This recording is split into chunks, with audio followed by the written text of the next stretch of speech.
been missing out the walk with the men.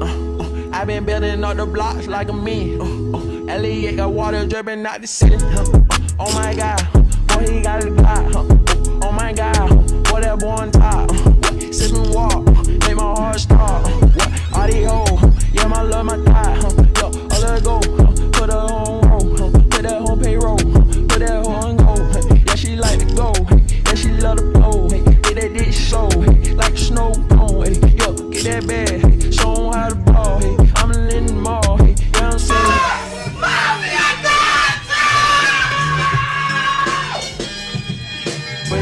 Give me a minute, yeah, I need a minute. I'm in a minute, I'm in a minute. I'm gonna tell you, hey, Cardi B and Pippin, Cardi B and kick the shit in. Yeah, give me a minute.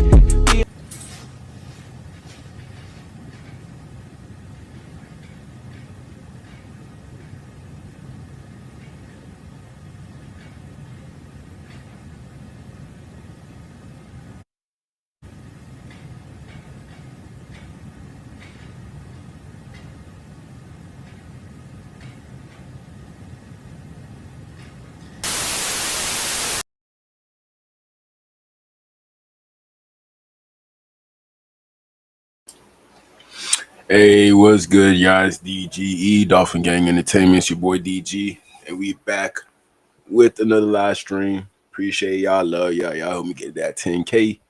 That 10K is on its way. And today we got a lot of Dolphin news. You know, I heard about the Jonnu news, man. I don't know, man. I'm tired, bro. I'm tired. Everything was going smooth, steady.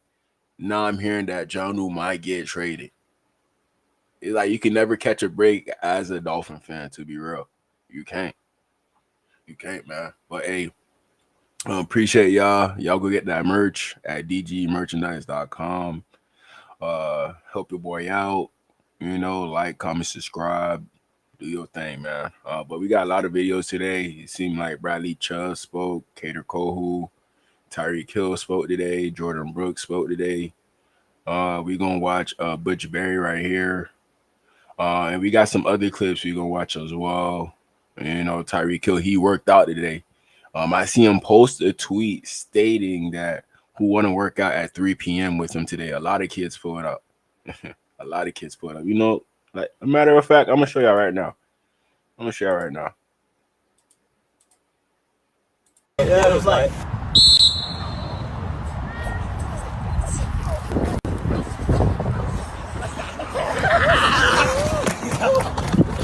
I'm gonna slow down. I gotta speed up. Well, right. See, them kids can't even catch up to Tyreek. Y'all to hit.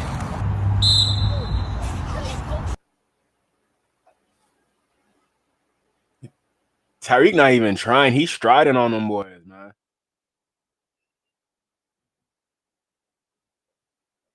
There's some people from Central over there. He even gave him a head start. Tyreek Hill is too fast, dog. I'm here to push you, baby. Push me too. On top of that, I'm hearing that Tyreek Hill lost 14 pounds. So we should be expecting a faster Tyreek. And look at them boys. They running at full speed, man. They might tear their ACL trying to keep up with Tyreek, man. Don't do that. Please don't do that. Like, he happy that he got close to Tyreek. In that first place, it's not behind you. That wasn't real. Somebody cheater. Great job, y'all. Great job today, guys. In front of all y'all, man. Great job. It was light. It was light. Yeah, it was light.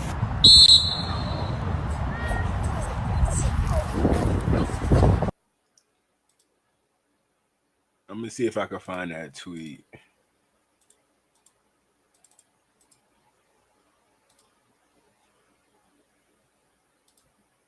I'm gonna show y'all the tweet. Who want to work out with me in Miami at 3 p.m. today?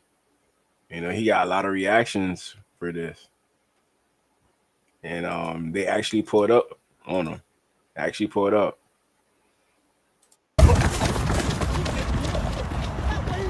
How y'all feeling? Good? I'm feeling great, not good. Keep working. Keep working. This ain't nothing right now. We ain't halfway.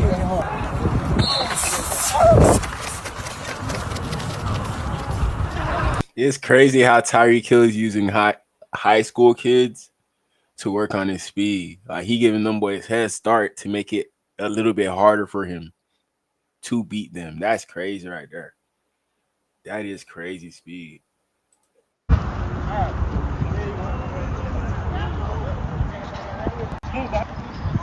here to push you, baby. Push me too, though. Keep it going. There's even a girl in this one too. There's even a girl in this one. She in last place.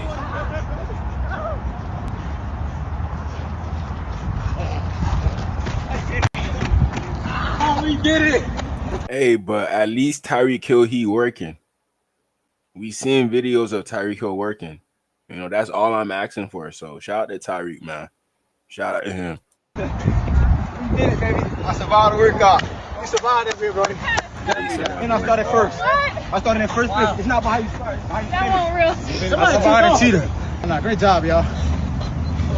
But that's good work for a high school kid as well. You know, going up against Tyreek Hill with that type of speed, that's gonna make you like run for real. So shout out to the cheetah doing this. Pretty cool. We got his interview coming up next. You know, that boy in Montreal. Oh, this was on the 24th. Probably not there no more. But let's see here. We got the cheetah himself. You might as well watch him right now, man, to see what he had to say at his press conference. I'm in a way better spot than I was last year. Zero pain, and I'm glad that me and the Dolphins took the step of actually having surgery, because at first I was nervous, but I'm actually glad I did it, man. Was it strictly the right wrist, or did you have something going on with the left wrist as well? I mean, it's really both of them, man, but the right wrist was the one that was giving me the main problems. So. Coaches have mentioned how involved you've been and how around you've been during the offseason. Yeah. Given how last season ended, did you feel that you had to make an effort to show teammates how committed you are to this team? I mean, that's every day. I feel like in this league, every day you got to prove like who you are. You know what I'm saying? It doesn't matter, how much you earned or how much success you've had in this league. It's always the next day mentality, and that's something that my grandparents raised me by, and that's something that Mike preaches, here in this locker room. So every day I'm trying to prove myself as one of those guys that this team can depend on in crucial moments. So I'm gonna stand on that too, though, because that's just me as a person, as a player, as an individual. So I try to carry myself in that way. What do you say to you? It seems like Tyreek, he trying to be the bigger person right now. So hey, I can't blame him. At least he's doing that. He taking the right step. If Tyreek Hill was still cocky and stuff like that, then I would have been like, yeah, Tyreek Hill, he done. But at least he's still like owning up to his responsibilities, So shout out to Tyreek, man. Your teammates about that moment at the end of last season, pulling yourself out of the game, and obviously what you said in the locker room. It was tough, man. Obviously, emotions were high then. But at the end of the day, man, I'm just looking to move forward from that. Hoping that I can prove myself and prove to my teammates that I'm still one of them ones, man, who like chasing 2K, still one of those ones chasing playoff dreams and all of that great stuff. So. Okay, Tyreek. There are highs and lows all the time over the course of 17 games. Right. How can you be assured that you won't get frustrated to the point that you were at the end of last season? Well, for one, I'm doing more. I'm going to church more, and I'm doing more therapy more. So, I mean, I've been finding that more on my side lately. So just being more involved in that, and then just understanding what coach is trying to do. I feel like when I first got here, I wouldn't say that I wasn't all the way bought in, but me having a better understanding of what he's trying to push throughout the locker room. I feel like now I understand him better. You know what I'm saying? I understand Tua better. I understand, Bev. Like our new receiver coach, me and him clicked immediately when he got here. So everybody's on the same page, man. So. Tyreek, in this offense specifically, what is the value? So it seemed like Tyreek Hill, he taking all the necessary steps to be better this year. He lost the weight. It seemed like he getting along with everybody in the locker room. He doing everything that he has to do, man. And he's not taking the leadership role. He wants to earn it. So shout out to Tyreek Hill, man. Shout out to him. You know, you gotta respect him for that. You do. Banking these reps in the springtime compared to not getting them. It's timing, man. It's all about timing, man. Tua's real good at what he does. He's very accurate. His timing is amazing. He has a very strong arm. A lot of people don't give him credit for, but just those valuable reps against certain defenses, whether it's cover 2, cover 4, just trying. Tyreek Hill, don't say that, man. Don't say that. Knowing Dolphin fans, we're gonna use that as a receipt. That's gonna be a receipt right there. What you just said about Tua. He's very accurate. His timing is amazing. He has a very strong arm. A lot of people don't give him credit for. Be careful. Be careful. And now we're going to want to see that during the game, Tyreek. Be careful when you say that. Just those valuable reps against, certain defenses, whether it's cover 2, cover 4, just trying to find, like, certain windows, you know what I'm saying? Like, being able to catch the ball and like, being able to, like, take a 15-yard catch and turn it into, like, a 40-yard touchdown. So that's very important, man, in the offseason for all of us, man. Sorry, I can't tell if it's just because we haven't seen you since January, but have you slimmed down at all? Yeah, man. So I've been training a lot, man. I'm weighing 183. When I first got to Miami, I was 197, but I feel like I'm back to like my original. I feel like Coach Mike McDaniel told him to add on some size so he could really play that Deebo Samuel role. And we seen what we got from Tyreek last year when he was a little bit bigger. So now we want him to slim down because we seen how explosive he was when he was a little bit lighter. The Tyreek Hill from Kansas City, that was a lighter Tyreek. That's the Tyreek Hill I want, the Kansas City Tyreek. Please, Tyreek, come on, man. I know you're going to do something crazy this year, but, right now, whatever he's saying in this press conference is giving me confidence that he going to come in this year and he not going to be a bad player. You could put Tyreek Hill on your parlays. I could say that right now. You could put him on your parlays. Playing weight whenever I was back in Kansas City, so I feel great, man. Is that on purpose or just like a side effect of additional training? No, I would say it's just something that I wanted to do, man. Recent years, obviously I can run with anybody, run by anybody, but I think having that endurance, having that, ability to like not get tired on third downs is very important. So I wanted to like slim down and like actually lose body fat. So I've committed myself to eating right, training hard every day and just drinking more water, man. Eating right, training every day, going to church, going to therapy. You telling us all of this so your off the field actions better show, and on top of that, you gotta be coming to practice on time. I think this practice is voluntary, so he doesn't even have to be over there, but he is there right now. So Tyreek Hill, I like what I'm seeing right now, but hopefully that could translate for wins this year for the Miami Dolphins. That's what we're hoping for. Noah Lyles on the track? Oh, for sure, man. Actually, I got a race June 13th. I'm doing like a little, what you call it? Like a little trial race. Yeah, so I can get in shape for that or whatever. Trial race. Looking forward to it. I don't know, just some random guys. I'm doing it in Los Angeles, actually. Random guys. I don't know about that one. You can't tell us who they are? They probably fast guys since they racing you. Is it I Show Speed? Who is it? A lot of people want to race Tyreek. I showed y'all last stream, Ashton Hall wanted to race Tyreek Hill. So we're going to see, man. We're going to see.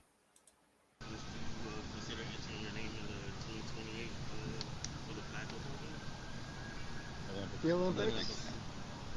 Yeah, for running. The 100-meter. After June 13th, after I run I'm running 10 flat. I'm banking on that. And after I run 10 flat, I'm trying for the Olympics. Flag football, yeah, but I don't know. Because the little quarterback dude, he was talking trash. Nah, I'm just playing. See, Tyreek, he's serious about that flag football, man. He already looking towards retirement. As soon as they brought up flag football, Olympics, NFL players, Tyreek, he said something on Twitter. He real excited about that. So I do think you're going to see Tyreek Hill in the Olympics for racing or for flag football, either one. He nice though. With you talked about therapy. Obviously, you're having a personal off season where a lot of challenges. How difficult has this off season been for you, and how do you kind of lock in and focus in on football? I mean, for me, man, at the end of the day, you always got to understand who you are. You know what I'm saying? And the people around you, like they like know who you are. So my kids, my mom, my dad, and just the people in my inner circle, man. So just having that support on my side each and every day, and then even the coaches too, though. Like they know who I am as a person, as a player, as an individual, and how hard I work. You know what I'm saying? So just having those people in my corner every day really like helps me lock in every day, man. It's hard, it's tough, going through what I've been through, or just call it a spade, the divorce or whatever. It's tough, man. But at the same time, I gotta understand like what I'm trying to accomplish and what this team is trying to accomplish too, though. Because I want to be a part of something special. I want to win. I want to be able to win a playoff game. Maybe this divorce was good for Tyreek, man. Maybe this divorce was good for Tyreek because it seemed like he changed after the divorce. It seemed like he changed, man. But we gonna see. You use this or football as kind of a refuge or distraction to life? I would say a lot, man, because we always up here a lot. You know, I've been here basically every day, OTAs, man. I only miss, I think, one day. So it's been real good for myself, man. Helping me take my mind off a lot of things, and then obviously in the evening I go train. So it's been great, man. Just being here in the building. Going off of that, you're going to church, going to therapy. Has it helped you maybe have at any point you kind of reflected on why it has been more or less difficult to keep your name out of headlines for things that aren't always about football? Yeah, it's Good tough, question. bro. It's tough. Only thing I'm gonna say is, man, money is a crazy thing for a lot of people, man. But I mean, for me, man, like we just gonna let the details just handle itself. You know what I'm saying? Because at the end of the day, the truth always comes out, right? So my job is just to be a great father to all of my kids, and be the best player I can be, and be the best leader I can be for these guys in this locker room, man. So I'm gonna stand strong on that, and I'm gonna stand firm on that, man. You've been a captain here. You've been a captain Shout out here. to Tyreek. You want to Shout be a out to captain him. in 2025. Do you think you deserve to be a captain again? I gotta prove myself. This OTAs training camp, I gotta prove myself. I gotta show up different. The mindset gotta be different. So I don't feel like I deserve it. And if I didn't get it, I wouldn't dwell on it. I wouldn't sweat it. You know what I'm saying? Because I put myself in that position. You know what I'm saying? So. See, one thing about Tyreek, he not AB. I feel like AB worser than Tyreek for sure, most definitely. But Tyreek, you can tell he got a little bit of heart in him, humility. He got a little bit of that in him to the point as to where he being a bigger person at this point. So shout out to Tyreek. We appreciate you. Next, who I got for y'all? I got Bradley Chubb. We gonna hear what you gotta say. Being around last year and trying to lead from the background is one thing, but when you actually going through the fire. Excitement level like to be out here after missing all the last season? 10 out of 10, man. 10 out of 10. Just to be, being around last year and trying to lead from the background is one thing, but when you actually going through the fire with guys, when you actually putting the blood, the sweat, and the tears in with the guys, it's a little different. You can lead from out front, not in the background, and trying to like, hey, do this, but you're not doing it. You know what I mean? So it feels good, man, just to be in the mix, to be around the guys, be able to, like I said, lead out in front, and just kind of trying to continue this thing going, man. We got a lot to prove, not to anybody but ourselves, because we know what we can do this year. So we out there on the grass working it right now. I don't want to overplay OTA, but can you take me through the play we saw of you driving back the left tackle and getting pumped up? Oh yeah, man. Man, you got guys back there talking junk, and it's just the competitive nature of guys, And like I said, I've been out for a year and a half, so anything to get going, man, I just see red, and at the end of the day, I got to protect the team and all that. But we just getting better, competing with one another, and that's gonna make us better throughout. Man, I gotta get that shirt right there, man. That shirt clean. No cap, I gotta get that shirt before the season start, for real. This whole process, man, I'm excited. Like I said, just to be out there, just to be going through those plays and be able to like talk the junk and receive it back because you're actually playing. So it's been fun. What is your schedule going to be like?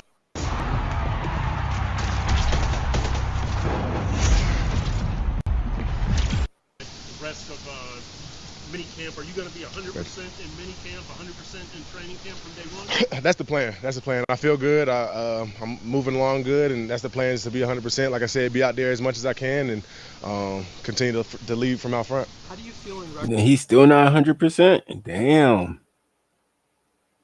That's crazy. That means Chubb, he had a very bad injury. Very, very bad injury, man. But hopefully he could come back 100%, and hopefully he can stay 100%. retrospect about the decision to not come back at the very end of last year? It was one of those things that weighed on me early in the offseason. Like, man, like, would I be able to go out there and do it all again? Will I be able to, you know, I left some on the table in that aspect, but at the end of the day, I had to make sure I was 100% right. And that allowed me to get 100% right and allowed me to attack the offseason like I knew how to. And at first, it was a little hard, but like I said, I'm glad I made the decision to get all the way right and to be able to be out here and to run around however many plays, because that's what the team needs to do for this year, man. And yeah, it sucked in hindsight, but at the end of the day, I'm glad that I made that decision. I'm a warrior, man. Not even in the sense of football, just in the sense of life, man. Just when things came and knocked me down and had setbacks, in the moment, it's like, oh, man. But, you know, when you take a setback and really see it for what it is, see what God is trying to tell you in that moment, that helped me out a lot throughout this process, man. It helped me learn a lot about myself. Like I said, learned how to just fight through adversity, learn how to accept for what it is and move forward. And, you know, not dwell on the negatives that could come from it, just pushing on it and staying positive. Bradley, you look good out there today. What would you put your football percentage on? Imagine. Man, football percentage, like in terms of body-wise, I'll say I'm about 95, 99%, you know. Imagine if the season go bad for the Dolphins and we end up trading Bradley Chubb to the Eagles. Imagine that. Imagine that. In terms of just feeling good, feeling better, you know, and feeling like myself. So for sure, high 90s, man. And I would say that last 10% is just game reps, actual game reps, actual tackling, just to see where I'm at in that aspect. But that's going to come when it comes. And for right now, I'm good where I'm at. Bradley, a lot was made about Tyreek last after the finale, saying I'm out and everything like that. How has he been received by the team this offseason, and what have you seen from him? I've seen a growth in leadership from him, to be honest with you, man. Just being around every day, you know, leading the young guys from out front, and just being that guy that we know he can be. You know what I mean? That vocal leader, that finishing first in all the drills when we were doing phase 1 and phase 2, showing that speed. And you know, it's easy to sit in the back, and when you're a guy of that caliber, be like, oh, I don't got to go to OTAs, I don't have to do that. But to be here every day, each and every day, working hard as everybody else, even harder sometimes, it's one of those things that you commend and respect, and we're looking for a big year from him. Why did you go along? Man, that's another green flag about Tyreek. Another green flag, man. You know, nothing but great things are being said about Tyreek. Even though all the bad stuff we hear on the media, you know, they're still talking good about Tyreek. So. With the revised contract? Because at the end of the day, man, I know that this is a show. What have you done for me now, business? Yeah, I had a good year in 2023, but at the end of the day, man, I didn't play a lick of football all last year. So at the end of the day, I could have got cut, had to learn a new system, had to learn, move to a different city, do all this. But at the end of the day, you know, I knew this is the team I wanted to be with. I knew the guys, the leadership I had from the background. I knew that these guys were the guys I wanted to be around and to push me at the end of the day. And I know what we can do here in Miami. A lot of doubters this offseason, a lot of talk, a lot of chatter, but I knew what we could do with this team this season, and I'm excited to just be here and be able to show out. How much do you appreciate being back with Jalen? Empowered. So handsome. I can't buy this. Whoa. You're empowered. In that sense, and then also now having Chop Robinson to go with you. Man, it's I'm smiling ear to ear every time I get a chance to look at the tape, man. Just like from the jump Chop has made over his growth. Guys get 6 sacks, get defensive rookie of the year convos, and they take the step off the gas a lot. But Chop has put pedal to the metal, and to see him do that, to see JP attacking his rehab as hard as he has, you know, just the back-to-back injuries he dealt with, and his mindset is still, man, I'm attack. I'm still the best out here. I'm still gonna do this, do that. So I know if I got those two guys in my corner, I'm gonna be good for life, man. So and I'm gonna do my part as well. You know, make sure I do everything to do my part. And we got three guys hungry and ready to go like that. It's nothing but good can come from it. Yeah, exactly. I do feel that way, man. You know, no matter how y'all feel about Jalen Phillips, Bradley Chubb, and Chop, and all the injuries, you know, we have three good edge rushers on our team. First round picks, all three of them. First round picks. So if Chop Robinson showed us that he's going to be good, Jalen Phillips already showed us that he could be good. Bradley Chubb already showed us flashes that he could be good.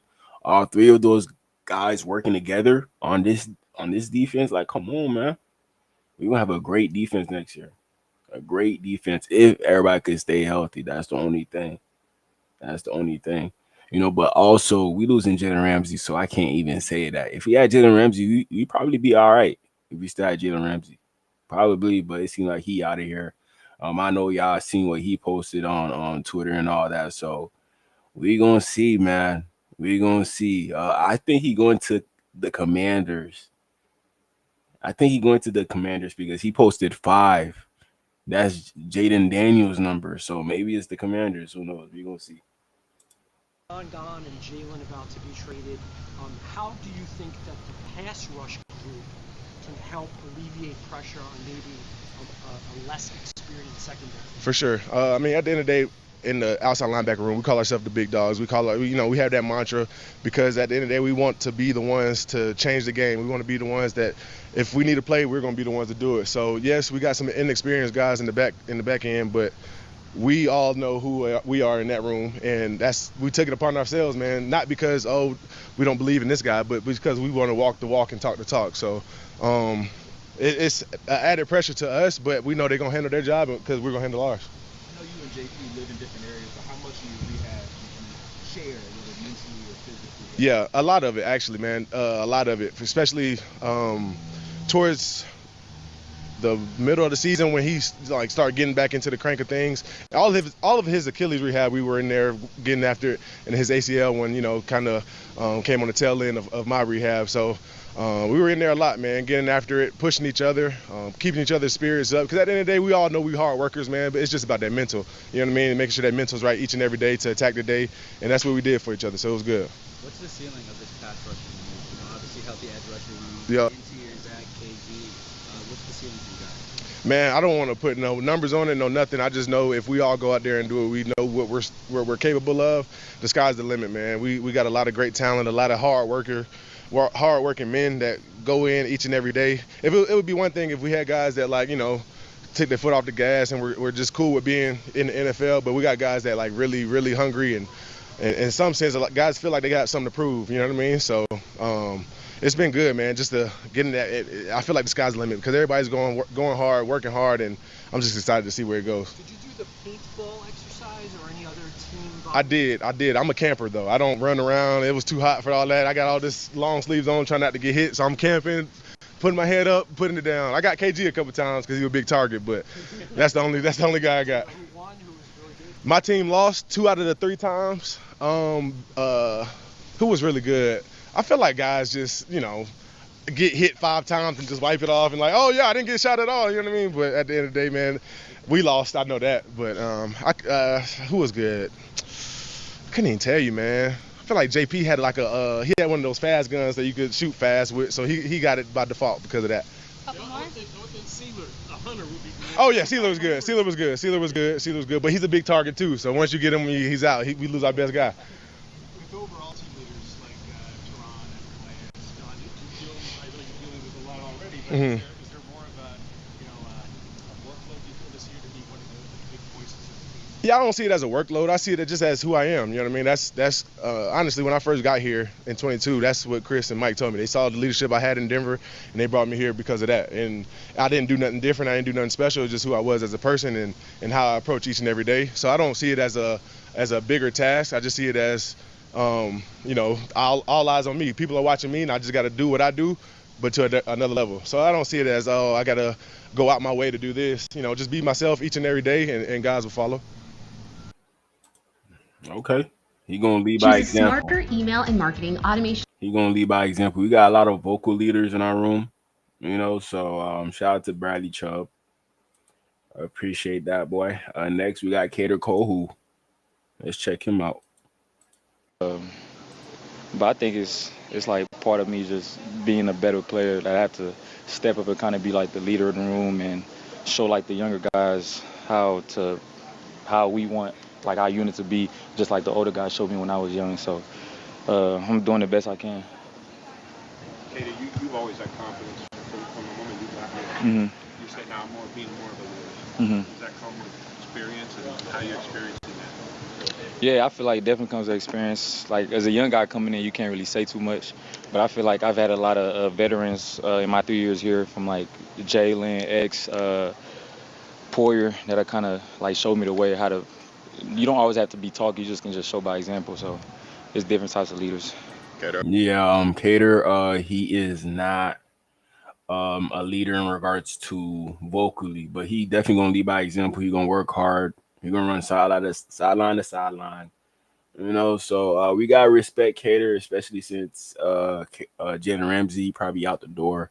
So Cater, he might be the best cornerback as of right now. He might be a cornerback. All right. Let me see here. I don't know. I see a crazy comment. Hold on. Hey, I'm not gonna put it up on here. But let me just put it up so y'all can see. Yeah, you can. Hey, friend, I saw your channel and noticed you're posting great content. However, you need more followers and views to increase your engagement and achieve verification or partner status within a month. I can help you get 25 subscribers in 3 days, which will get you closer to earning $1,000 a month. Feel free to contact me for information. My Discord username is Success Pro. I don't know what's going I do not know what's going on, man, but I don't know. I'm gonna keep that in mind, man. I don't know who this is, but I'm gonna keep that in mind. Let me call this. I've seen on Instagram you picked up boxing. Is that something you just started this summer, or have you been doing that for a while? I started it my second year, but I didn't like stick with it. I probably went to like 2 sessions, and then this offseason I just started doing it like once a week. It's fun, good cardio. Is anything transferable onto the football field, or is it just more of a workout? Yeah, I think it's just a workout. Maybe punches and stuff directly, trying to force fumbles and like press technique and stuff like that. But I think it's more so just cardio protection. You've seen back-to-back practices where you have Ethan Bonner and Storm Duck get the orange jersey. What have you seen out of those guys to try? Ballers. They're ballers, man. Undrafted guys, hungry as hell. So they just be making plays. They're always here, always present. Always trying. One thing about Miami, we'll develop UDFA DBs. One thing about us, man, it seemed like Storm Duck, he gonna be the next Cater Kohu. That's what it seemed like. To learn, no cockiness or ego about them. They're just open to listen to coaches, other players and stuff, and they're just hungry. As an undrafted guy yourself, how much do you identify with their journey and maybe try to take them under your wing as well? Them, and then I feel like in our room we don't have a lot of like high draft picks or guys that are like established in the league. So there's like just a hunger. Like our whole room, you can just feel the hunger, and everybody's trying to compete. We're always competing with each other, competing against the offense. So I'm excited. How would you describe the challenge of said about your guys' room? There's not a lot of big name guys. Yeah. So that back end of the defense. Yeah. They're hungry guys. Yeah. So sometimes that works out better. Are you seeing that so far? Yeah, most days, like I was just telling him, like it's our whole room, like you said, we don't have a lot of established guys or guys that are making a lot of big bucks. So everybody's hungry and trying to get to that level. So everybody's just working hard right now. How would you describe the challenge of trying to get coordinated with 2 new safeties? Yeah, that mean Jalen Ramsey gone. What's the challenge of that? Jalen Ramsey gone for sure now. That transition for y'all? I mean, I feel like every year we added a new safety that was a starter, so it's not too crazy. Those guys are hella football players and stuff, and they're real smart, so it's not a big adjustment. They're always talking, so yeah, it hasn't been too much of a transition, but yeah. Peter, sorry if you've already been asked. Nah, you good. Hey, John, What's up? How does it feel like to know that in a couple of days, however long it takes, you're going to wind up being the longest tenured member of the back? I don't know. I guess it's going to be a challenge. I mean, being the oldest guy in the room, you kind of have is whether you want it or not. It's like a little weight on your shoulder because you kind of got to show the other guys. But it's not nothing I'm not prepared for. So. Coach McDaniel said you guys are probably going to Okay, I like the confidence. situations earlier in camp. Mm-hmm. You look forward to stuff like that where it almost looks like real football instead of. Yeah. I feel like that's the most funnest part because I feel like as DBs we have to anticipate and like read stuff like that. So when you know the down and distance, so like what the offense is trying to do, you're able to play a little faster than just sitting back and just letting everything unfold. What have you seen from Jason Marshall Jr.? Man, he's a baller. He's quiet. He comes every day. He's ready to work. He's like a sponge. He's always taking notes and stuff like that. He's big, athletic. He has a chance to be like a really good player. Cater, you're a guy who likes to focus on ball. Yeah, I'm gonna just take that lightly. You know, I want to see it to believe it, man. The added weight. How do you handle that? The fact that a lot of folks are going to look at you to be more vocal, even if you don't want to be. That's the thing, though. I don't think anybody's expecting me to just talk more. It's just really just lead by example. You just do the right things, and other guys are going to follow. Yeah. With someone of Jalen's caliber not being in the room anymore, is it kind of like the elephant in the room? Have you guys talked about it and it's kind of like we need to move on now, or how are you guys moving on? Nah, Jalen's my dog, but we're kind of focused on the guys in the room right now. We don't talk about Jalen. We let like the upstairs handle that situation and stuff like that. And it gives opportunities to a lot of other guys in our room to step up and just show that they can play. Have you stayed in contact with Jalen? Yeah, Jalen's my dog, man. I hung out with him. See him on Instagram. I slide up on his stories here and there. We stay in contact. He's my dog.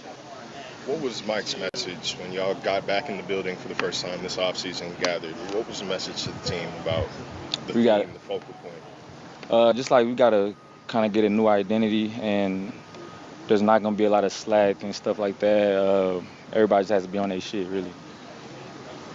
You mentioned identity. What do you think of the... So if the coaching staff is on the hot seat, everybody on the hot seat. You know? If the coaching staff is on the hot seat, everybody on the hot seat. Everybody going to feel the coaching staff on the hot seat. Then you'll know if this don't happen this year, ain't nothing else left. So everybody going to try to give their 100% effort, because if you're not giving it 100%, then at that point, you don't even really care about coach and him remaining the head coach of the Miami Dolphins. So we're going to see if whatever they're doing out there is good enough for them to win enough games for Miami Daniel to stay as the head coach. You know, that's the whole point.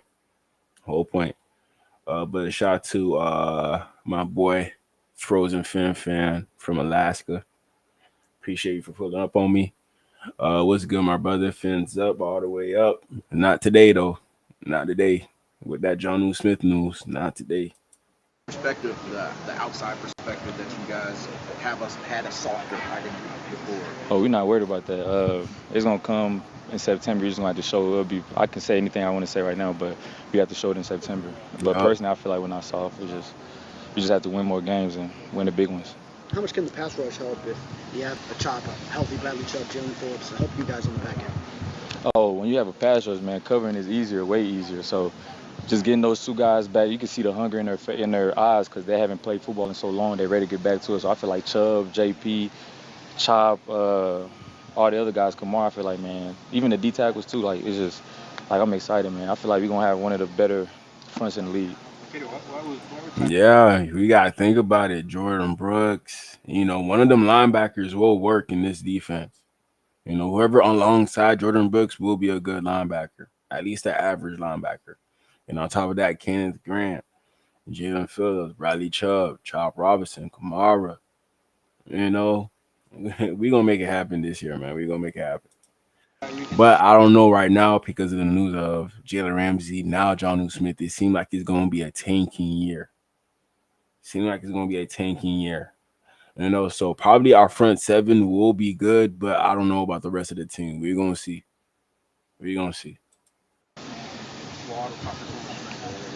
That's what they do. You know, they make a play, but we got to hear about it, so we just can't let them make any plays. They had a D-ball on us, so they got the right to talk. Other side of the ball, but Ollie Gordon is a Ulyss Trinity guy. Mm-hmm. Did you know who he was before he got here? Like, did you guys make that connection? Oh, I never really talked to him, but I heard when they went to the playoffs and stuff, he had like a big game. And when he got drafted, some of my coaches texted me and said he was coming here. But prior to that, I didn't really have any contact with him now. Yeah, good player though. Is there anything you're personally working on in your game to try to? He said he went to the same high school as Kiriko who Ollie Gordon Huddle.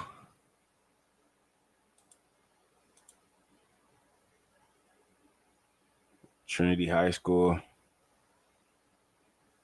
Oh, he from Texas. Okay.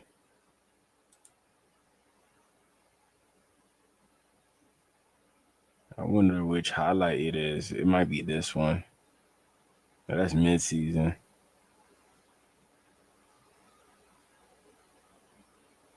I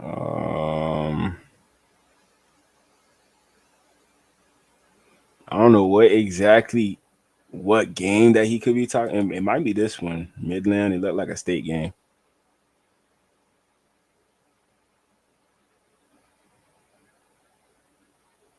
We're gonna check that out to see what game Kiriko who talking about.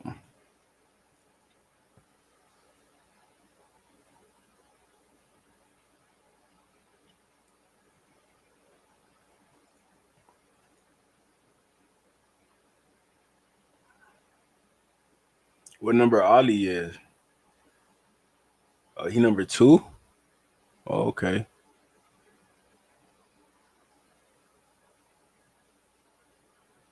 What? Come on, Ollie.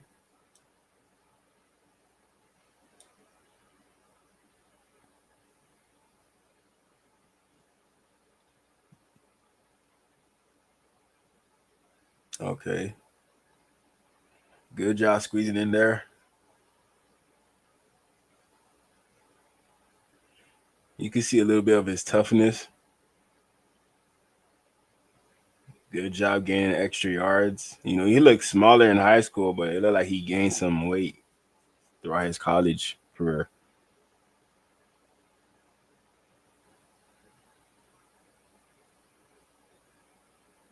Oh, he's still staying up? Okay. This is like Texas football, so he going up against competition. Oh, yeah, he took off. Easy. Touchdown.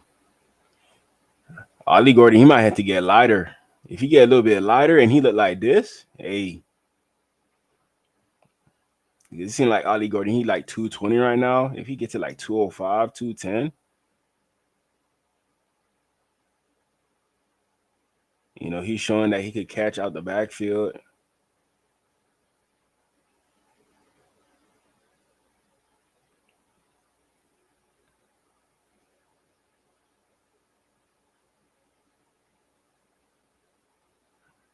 Good job going forward.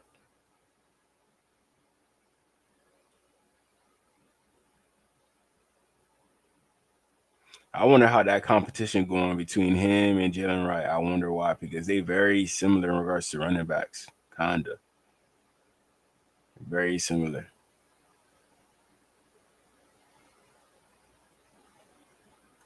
Yeah, I don't know. I don't think this is the game that Kader Kohu talking about. It could be. I'm not sure. It's a 6-minute highlight for one game. Oh, he scored on this? Oh, this is his second touchdown. That's crazy. Ollie Gordon was like that in high school. Oh, good block. Good block.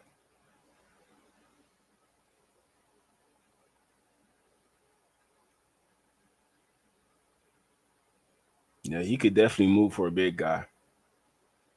Nice little screenplay. Excuse me. Good job getting extra yardage. Oh, he's still. Oh, come on, man.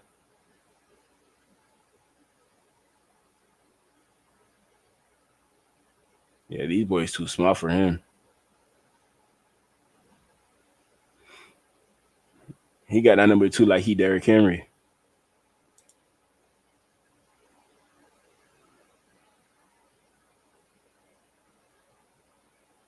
Okay. We gonna see, man.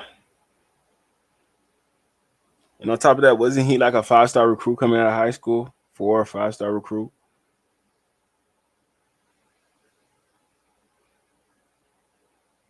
But I just gotta see it in a real game, man. I just gotta see it. But he looked pretty good in high school.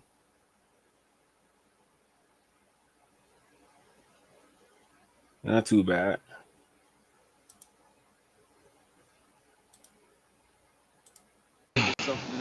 Hey, get the ball back more. Interceptions, fumbles, and make a lot more plays at the line of scrimmage, like tackle for loss. I had some last year, but I feel like I left some on the field. And dealing with like those nagging injuries throughout the season, just staying more healthy so I don't miss any games and stuff like that. Yeah. Appreciate y'all. Mm. Hey, Kader Kohu, what 5'9", 5'10". We hoping that he could hold it down. You know, that's a tall task to ask of Kader Kohu. You know, especially if we're going up against a team like the Bengals. What's another team? The Chargers. Even though the Chargers have Lad McConkey, that's a pretty good receiver right there. You know, do not underestimate Lad McConkey. Please do. Please do not do that. Do not do that right there. But shout out to Kader. We're gonna see what he provides to us this year without Jalen Ramsey. We're gonna see. Next person we got is Jordan Brooks, the leader. You know, this is a true leader to me in my eyes for the Miami Dolphins. A true leader. Let's check out what he has to say. Side of the ball.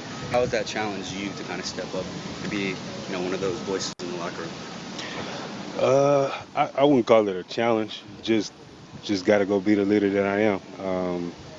I just feel like if you're a leader, it's in you. And so it's not just myself. We got several other guys who are going to be help leading this defense this year. And so for me, I'm just do the best that I can to fulfill my role.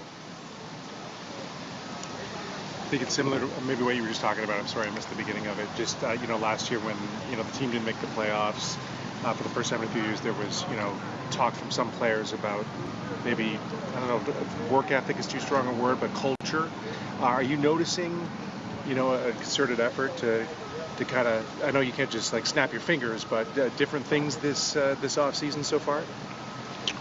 Yeah, and I'll just start with myself. I'm noticing for myself that being more consistent and showing up every day. And I feel like as a leader, you got to be the example. And I think the young guys, all the young guys that we got in, they'll follow behind that. Like I told him, it's not just myself that's helped leading the charge. We got several guys. And so honestly, I feel with us leading the charge and making that change or whatever you want to say, I think a lot of the young guys that have come in, they went to work immediately. Which ultimately has kind of changed people want to say the work ethic around the team or whatever, to our benefit. So I'm excited for this upcoming year. Speaking of leaders, to see 10 out there, even though he can't catch balls, Mm-hmm. see him out there running around and running his mouth a little bit to you guys on defense. What does it say about him as a teammate? Yeah, it just says, he'll talk when he's not practicing, but when he practices, not too much talk. Nah, just playing. His presence is big. I think a lot of the stuff in the media gets misconstrued with him. Never any problems with him in the building. Always been a great leader since I've been here. I trust Jordan Brooks' word. That's one person I do trust on this team. Whatever he say, go. So if Jordan Brooks is saying that, then I'm gonna go by it. I'm gonna go by it. It seems like Tyreek Hill, he not a problem when he's only focusing on football. But when it comes to like off the field, that's when all the problems start coming. So Tyreek Hill, he gotta try to find a way to focus on the right things instead of letting the wrong things come to him. Obviously, everybody knows him as a great player, and so just to have him out there is important for the young guys. Just to have his presence, him coming over talking to the defense is huge. Do you think that moment at the end of the season last year hit him and he realized that if I'm gonna be a leader, I got to be here, even though he can't participate fully? I don't know. That's something you got to ask him. I don't know, honestly. I don't know. Jordan, how did that go through with the rest of the team after he said that? And then I understand that I guess he talked to you guys at some point. How did that moment go across with the team? I don't know. It was at the end of the season. Everybody kind of just went home after that. So I don't know how everybody else felt about it. And so Yeah. You mentioned reports about him are misconstrued. What do people not understand about Tyreek Hill? That he's a human, and most of the people who's pointing the finger, they themselves have had those moments.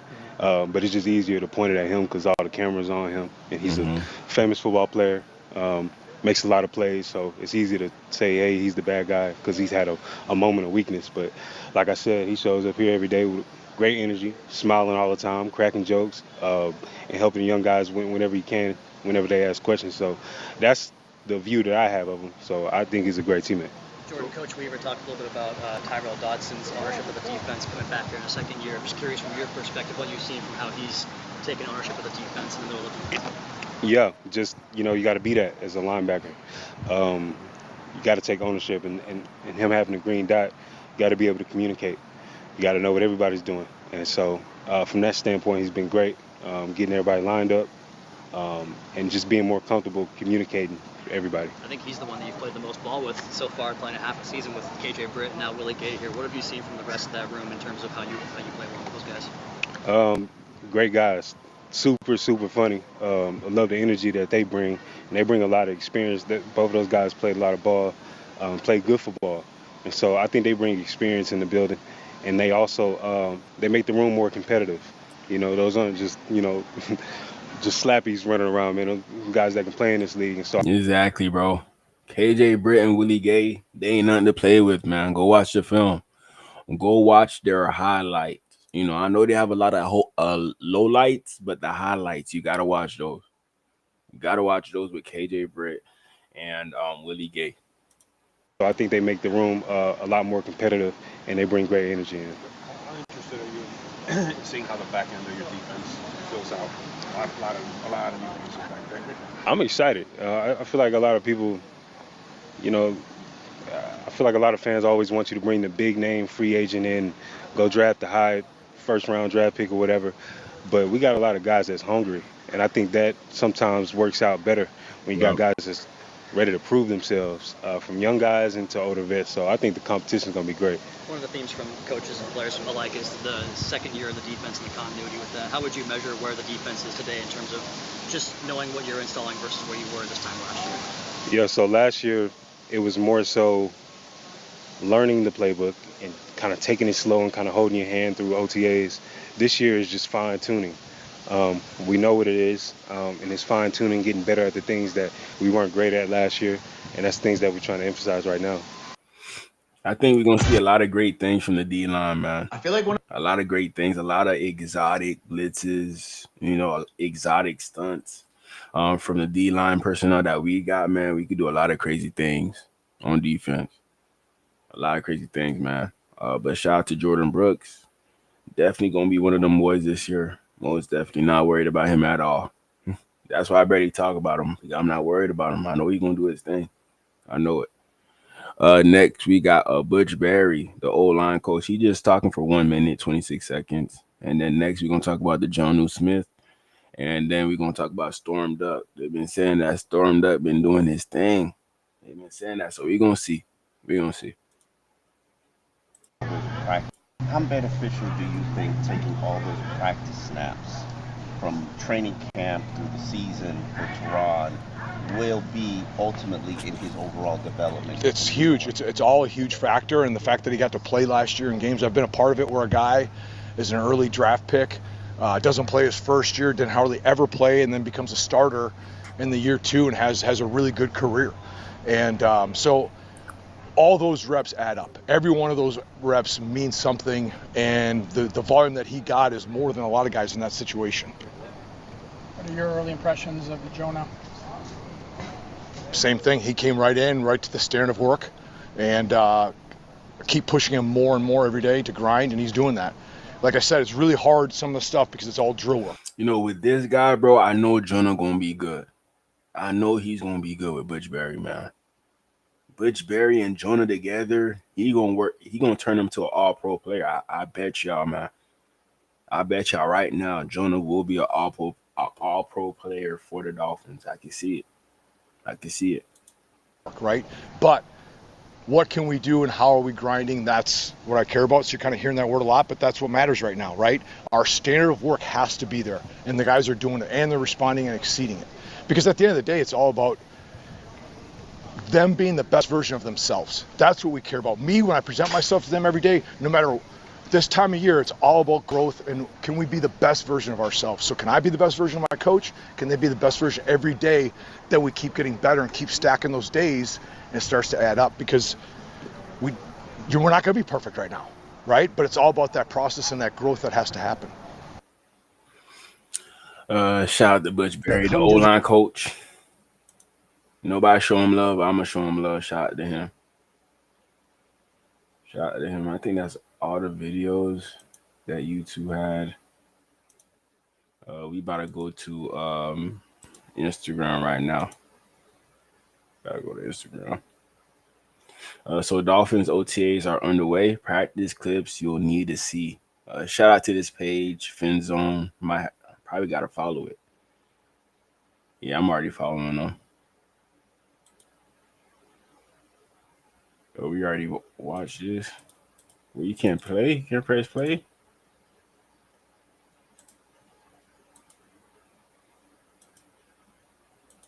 I don't know why it's not playing, y'all. I guess it's just clip like pictures. I guess so.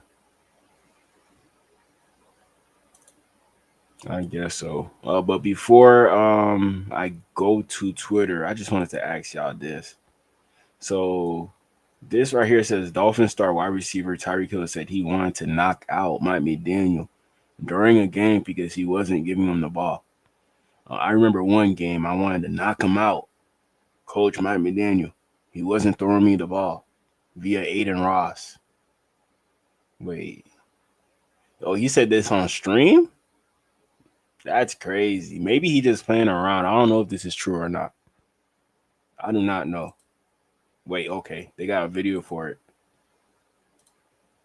Game, I want to knock out Coach McDaniel. Why? Because he wasn't throwing me the ball, bro. Damn. Wait, who was it? Yeah, like knock out our coach. I might even. Nah, bro. That's crazy, man. You saying that you gonna knock out our head coach, Tyreek? Tyreek, just right after you said that you going to therapy, you said that you going to church. After all that, you saying that you're going to knock out our coach, man. Come on, Tyreek. Come on, Tyreek. It's like sometimes Tyreek, he can't control himself. You know, maybe a situation is not anything that anybody's talking about, but Tyreek, he'll say something to spark it back up. You know, I don't know what Mike McDaniel going to say about this. Maybe everything on this stream, we can't really take it serious, but I don't know. You know, if I'm Tyreek, I'm not saying that at all. No matter if you're playing around or if you're serious. You know? So. But shit, I remember one game I want to knock out Coach McDaniel. Why? Because he wasn't throwing me the ball, bro. Damn. Wait, who was it? Yeah, like knock out our coach. I might even. Nah, bro. This is crazy. Comments his kids know all too well. That's crazy. Did you forget that he's the coach and not his wife? Facts though. What now? That's crazy that he said that, but that's crazy what they're saying in the comments, bro. The internet is toxic, man. The internet is toxic. I got some funny videos to show y'all, but first I'm gonna go to Twitter to talk about the Jonnu Smith news. Because one thing about the Dolphins, bro, I'm not gonna play around with y'all today. I can't do it. I can't do it, man. Like, we were doing so good. Everything was so peaceful up until I heard this news today. This was the last thing I was expecting. Last thing. The Dolphins have had trade discussions with the Pittsburgh Steelers about their lone Pro Bowl selection last season. Tight end Jonnu Smith, per league sources. Those talks came after Smith expressed an interest in reworking his deal that is scheduled to pay him $4.8 million. this year. With Smith seeking a new contract, Miami has sought a trade partner. Last season, Smith set franchise records for a tight end in receptions, receiving yards, and touchdowns. Smith's preference, per sources, is to stay in Miami under a reworked deal. Man, so Jonnu Smith, he had a good year, and he told the Miami Dolphins, "I'm not giving y'all no discount just because y'all believed in me. This year I showed y'all that I'm the best tight end in Dolphin history. I showed y'all that. So give me my money." That's what he said. That's what he said. I thought that Jonnu Smith, he was gonna be humble. He's gonna take that bag and clear it. That's what I thought. That's what I thought. But it seemed like he want another extension, even only after 1 year of playing with us. But I'm not even gonna lie. He put up good numbers. He put up the best. He put up the best numbers throughout his whole career. The best numbers with the Miami Dolphins. I don't know if he goes to the Steelers if he will be doing the same thing. I don't think so. I don't think so. Arthur Smith. I'm hearing that the offensive coordinator for the Steelers is very interested in Jonnu Smith because of his familiarity with him. He played for Arthur Smith before.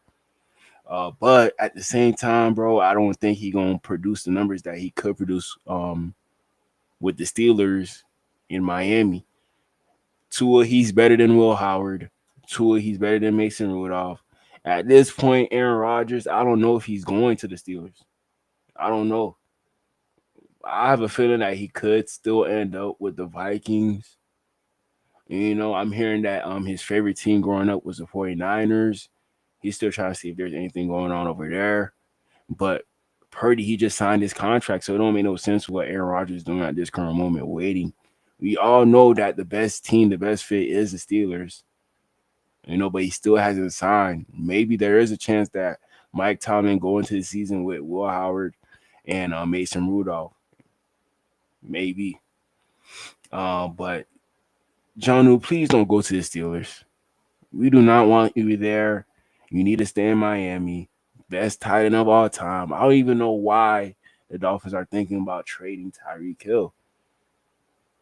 If we have to trade not Tyreek Hill, Jonnu Smith. If you had to trade Jonnu Smith, you got to give me at least a second round pick. Second or first round pick. I'm sorry, no third round pick. I don't care. I don't care. And yeah, second or first round pick. You've seen how productive of a tight end that he could be for your team. So you got to pay up. You got to give us something valuable. Something valuable because Jonnu Smith, he like a tight end / big running back.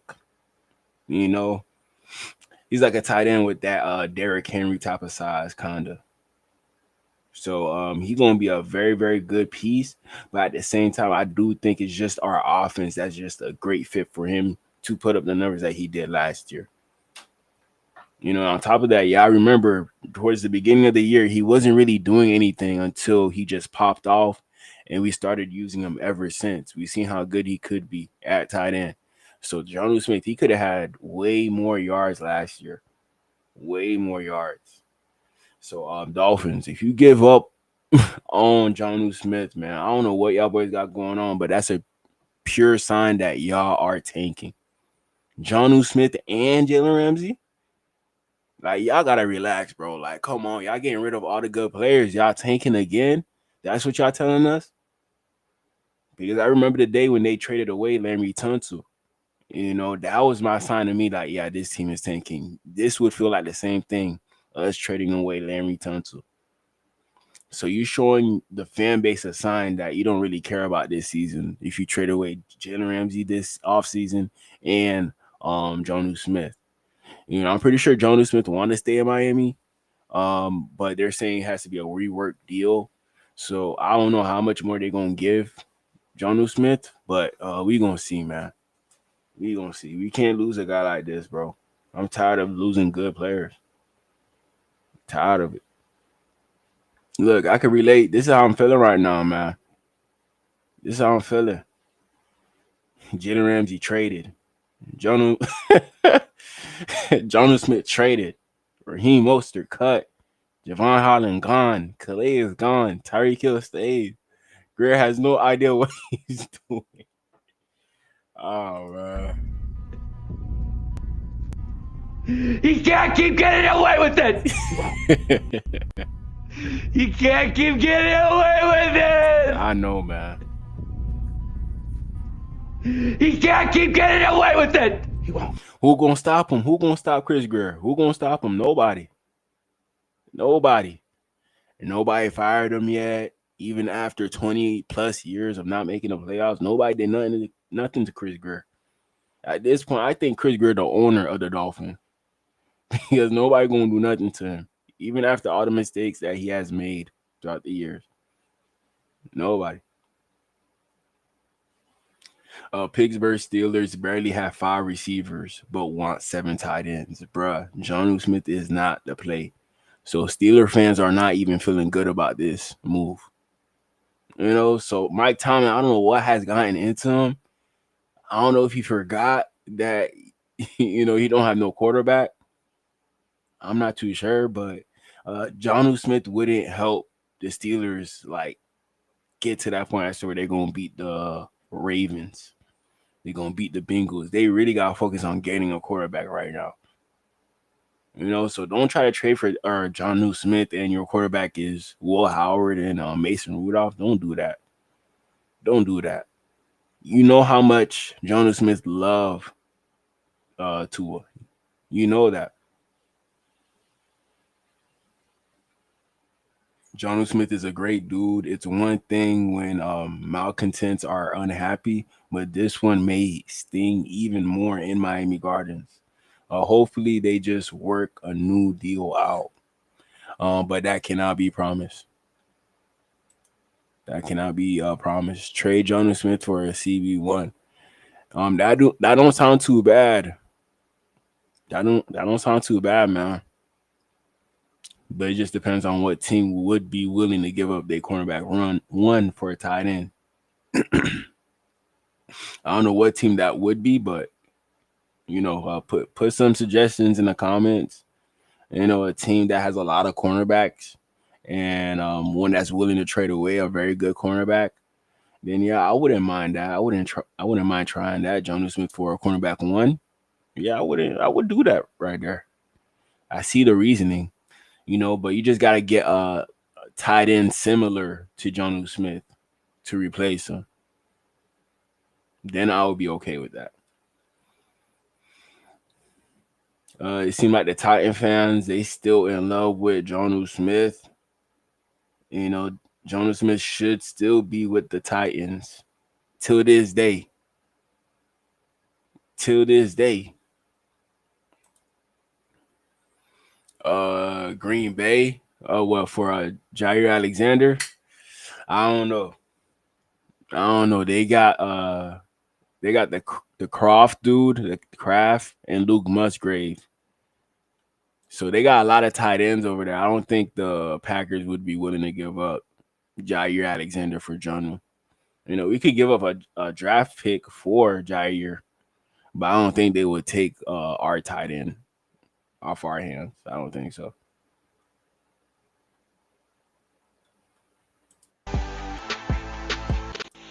Like Dolphins, y'all really gonna let this right here go? Y'all gonna let this go right here?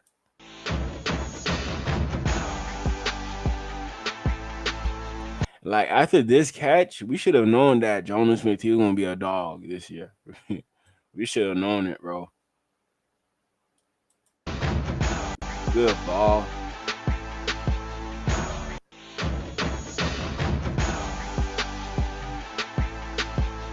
Yeah, Jonnu Smith, he trying to get that bag before he retire. For sure, most definitely. He trying to get that bag. Most definitely.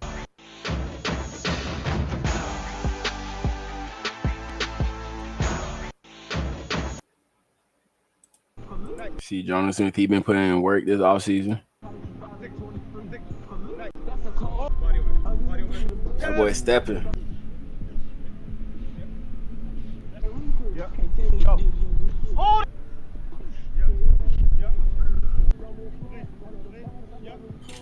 Oh, that's it. That's the one. Man, this guy out here working peacefully. He shouldn't have no worries not hearing trade rumors that he might go to the Steelers. Which I heard like his preference is staying with the Dolphins, so we're gonna see if they make that happen for him. We're gonna see.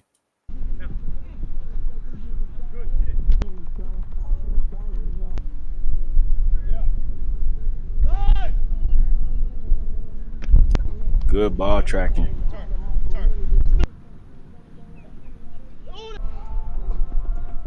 That's it.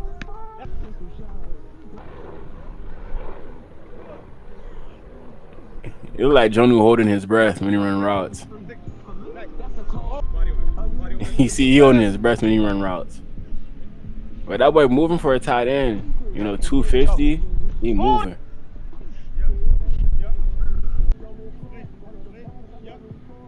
Oh, that's it.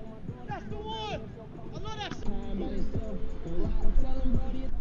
Jonu, we know that you're a good receiving tight end, but we want to see what you can do as a blocker as well. Hopefully, you're working on that. Well, shout out to Jonu Smith putting in that work. But now we talking about trade rumors about this guy right here. Ridiculous. Always the Dolphins doing this. Always. Makes no sense to me, man. Makes no sense. Honestly, Here's a tight end from the Steelers camp talking about the tight end situation currently with the Pittsburgh Steelers. Let's hear what he has to say. honestly, I didn't know. Honestly, I didn't know until last year. Once we played them when I was in Denver, and they had 13, 14 tight ends on the field at one time. So I was like, okay, I can deal with this a lot better than where I was at. 13 tight ends on your roster? Why? Why? On top of that, they got good tight ends over there. They got Darnell Smith, not Smith, Washington. Darnell Washington, the guy from Georgia that they drafted. And they got Pat Fryermuth, the other tight end. Why do y'all need another tight end? You already got two solid ones. Even your third tight end is not that bad. So why do you need more tight ends, Pittsburgh Steelers? Or it could just be the fact of the offensive coordinator loving Jonnu Smith so much. He just wants to bring him back to see what they can do with him over there. First thing first, I mean, Jonnu Smith, he from Philly, so he might be willing to go back up north. But Jonnu Smith, just stay in Miami, man. Stay in Miami. We're going to try to make it work for you, man. Hopefully they rework that deal so we could keep you in Miami. Because if we don't have Jonnu Smith, we don't have Jalen Ramsey, Tyreek Hill, he might go back to his old self, snap, and request a trade. That's what I feel like. Because Tyreek Hill, he can't be in this shit by himself. We got to have guys around him. But it seemed like we're getting rid of all the guys around Tyreek. That's what it seemed like. Honestly, I didn't know until last year. Once we played them when I was in Denver, and they had 13, 14 tight ends on the field at one time. So I was like, okay, I can deal with this a lot better than where I was at. Honestly, But why would you be at a place with 13, 14 tight ends? That pretty much means you're not going to get no playing time. But Donald Parham, I like him as a tight end, man. He a pretty big tight end, 6'8". So I think he could make this team. So they got Parham, they got Firemove, they got Washington, they got 3 good tight ends. So you telling me the Steelers trying to get another tight end? Why? So I don't think Jonnu Smith is out of here. It's big news that Jonnu Smith could be traded, but I think they're gonna work out a deal in regards to his contract. That's what I think. No way he goes to the Steelers. No way. It just don't make no sense. It don't. Shout out to Crazy Dolphin. Good evening, DGE, our Miami Dolphin fans, gang. Everyone here, come and hit that like button, subscribe, support DGE, get your Dolphins shopping on DGE merchandise. Help your boy out. Let's go. Appreciate you, Crazy Dolphin. What's good, my boy? What is good, man? What is good? Like, y'all must be out y'all damn mind if you think we're gonna let a guy like this go. Like Tua, he's not even in the game right now. He's not. Nice little screenplay. 1 yard, made it into like what 20 touchdown. You know, there's a lot of tight ends that can do this, but I don't think there's a lot of tight ends that could score on this. One thing about Jonnu Smith, he does get those extra yards after the catch as a tight end. He really does. Like, he's not wasting his size, man. You're gonna feel every pound of Jonnu Smith when he catch that ball. We're trying to talk him. Get off me. Get off me. Who are you? You too weak, man.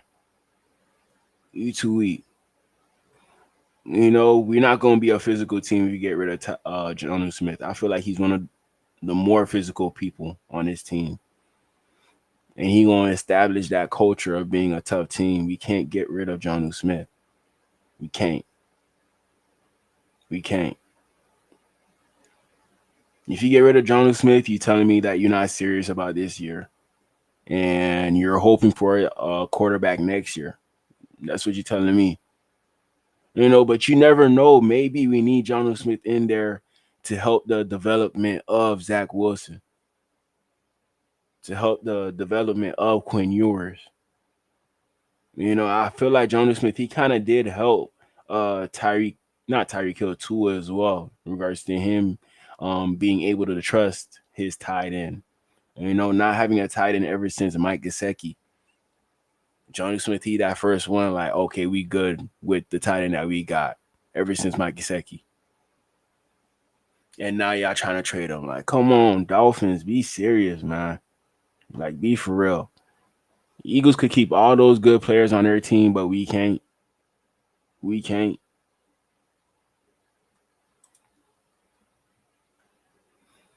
This is to a reaction when you see the news. Shots here into the end zone. So take your shots. This is to a reaction when you see the news of Jonnu Smith about to get traded. For real, man. For real. Tua. I don't know what to tell you, man. They're trying to get rid of your weapons. You know, at first it was you don't have enough weapons. Now they're trying to get rid of the weapons that we got for you. It's crazy. You know, I thought Jonnu Smith had a good year last year, but I didn't think that he had a year to the point as to where his value would have shot up this much, to the point that we're at risk of losing him, you know, via contract conversations. So I'm hoping those conversations are going well. I'm hoping so. If not, we're going to have to find a replacement. You know, but it's going to be very hard to replace a guy like Jonnu. Very, very hard.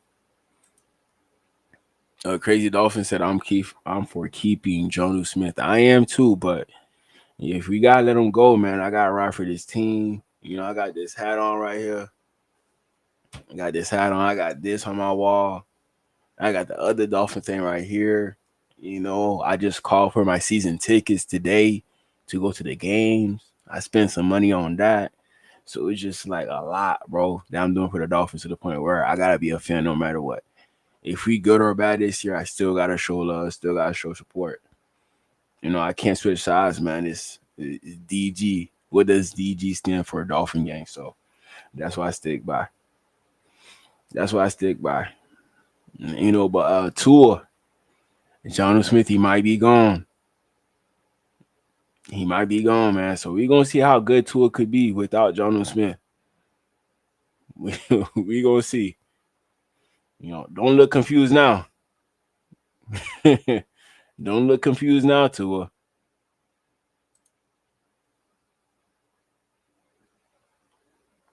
Okay. Plus, on top of this, like, with Jonnu Smith, man, getting rid of Jonnu Smith is like getting rid of Aaron Brewer. Like, my opinions of Jonnu Smith and Aaron Brewer are the fact of those two guys being the perfect scheme fits at their positions. Aaron Brewer, I feel like he's a perfect scheme fit at center. Jonnu Smith, I feel like he's a perfect scheme fit at tight end. So those scheme fits on our offense, I feel like these guys are better on our team than any other team in the NFL. Any other team. And on top of that, we're not paying them a lot of money. I understand that Jonnu Smith wants more money, but at the same time, we can't get rid of these like cornerstone players that definitely fit your team. Aaron Brewer, we know he's safe, he's straight, but it's just the fact of Jonnu Smith, wanting that new money. He want that bag now. Shout out to Vamos. I see you in the chat. Shout out to everybody. Yeah, buy to a safety blanket. He turned into a safety blanket towards the end of the year. He might have to go back to Tyree. But like I said, I think Jonnu Smith, he's staying. Ain't no way he leaving. I don't think so. I think for us as a team, we got a bunch of. I think for us as a team. So like you asked me what were kind of the expectations going into this offseason, and I kind of spoke individually, but as a team, I think for us is just to gel more, and just clean up a lot of housekeeping things. Let's get on that. Let's everybody get on the same page. You know what I mean? Let's understand what we need to do as a team health-wise. We got to handle that. We have to handle that part of it individually by making sure we're always available and being smart, putting the right things in our body. Doing as much as we can to control that. You know what I mean? And guys work, man. Like a great building. Guys are committed. You know what I mean? It's just that I think more we need to gel together. This off season, it's a lot of new faces that came in this year. So just that, like I said, familiarity of guys. Bro, look at this guy just recording them, boy. Like, come on, man. Being together, man, that'll definitely help going into the season. So, listen, it's big things ahead. If I'm a Dolphin fan, I'm not being biased, but if I'm a Dolphin fan, right, and I say, okay, listen, we lost our quarterback for almost 6 games, our starting quarterback, right? We stay healthy, you know what I mean? We clean up a couple of things, you know what I mean, here and there. We got a real nice opportunity to be in Santa Clara next year. Well, I hope you are. And if I'm a Dolphin fan, I'm very optimistic. And I was an Eagles fan, and every year I was optimistic. I don't know, John. I do not know. Now we're hearing trade rumors about you. So it just seems like you selling us dreams right now, fam. That's what it seemed like, dog. I'm not even gonna lie, man. So I don't know how to feel about this right here. I do not know how to feel. Besides the Jonnu Smith, man, him on the Dolphins, not on the Dolphins, it don't matter to me. Definitely we got a bunch of my favorite tight end in the NFL. Most definitely. Right here we got Jonnu Smith at tight end. Let's check him out. Look at him taking handoffs. Like, what other tight end that could do this? Like I said, there's a lot of tight ends that could do this, but not Jonnu Smith. Jonnu Smith, he like the perfect tight end for a play like this. And of course, the Dolphins would be a team that will run a play like this.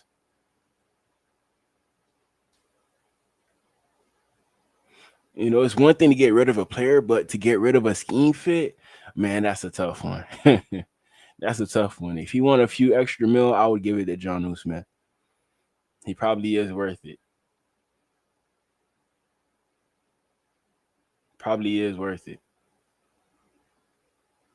You see that cornerback, he ain't want no smoke.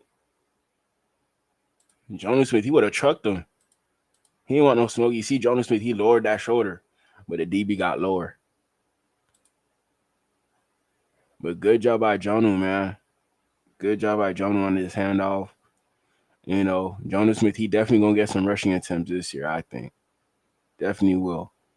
But that's if he's on the Dolphins.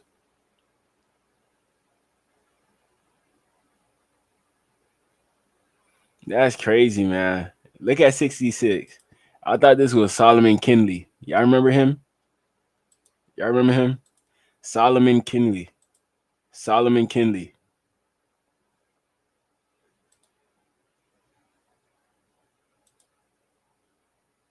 Oh, wait. Solomon Kinley, Georgia.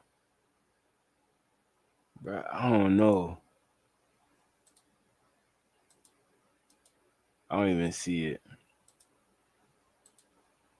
But yeah, 66, he looked like Solomon Kinley to me. That old Dolphins guard that we used to have.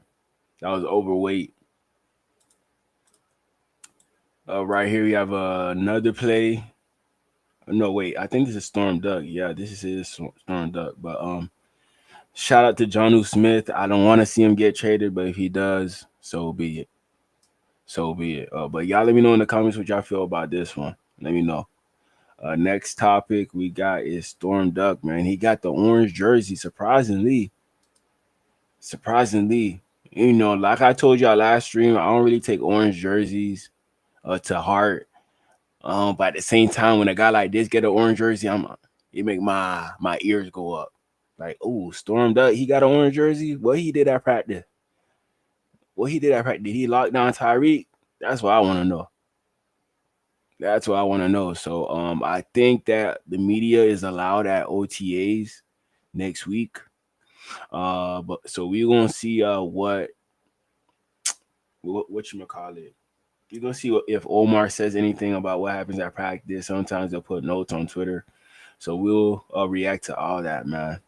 We'll react to all that. But shout out to Storm Duck getting that orange jersey. We gonna check out some of his highlights to see what potential could be in there for Storm Duck. You know, not a big guy, 6 foot. You know, I ain't really know what to think of Storm Duck when we picked him up as the UDFA. Everybody had confidence in him. Everybody did, but you know, he got some valuable playing time last year by force, by injury. And this year he might fight his way into the 53, but we don't know yet. We don't know. You got to fight off Bonner. He's still on the team hanging around. So he probably making plays out there. You know, we just got Trader. So there's a lot of competition out there in that DB room. And Storm Duck, I think his experience is helping him get this orange jersey. Him being used to the program and knowing exactly what to do to get that orange jersey. I don't know if this means that he gonna be on the team or not, but it's a good sign that he trying out there. Very, very good sign that he's trying and he's making plays. So shout out to Storm Duck. This is the DB coach dapping him up. You don't dap up somebody like this that's not making plays in practice. You don't. Look, he holding his fist tight. Like, you know, I don't get it, but you know, when I'm out there OTAs at practice, I better see you locking down Tyreek Hill and Jalen Waddle at the same time. I better see that. The DB coach dapping you up like that, all right, bet. You're going to have to prove it to me as well. For real. Look, it look like Mike McDaniel about to come cut Izukam in the back. Look. Mike McDaniel come out of nowhere. Let me show y'all. Look. you about to come give Izukam that talk.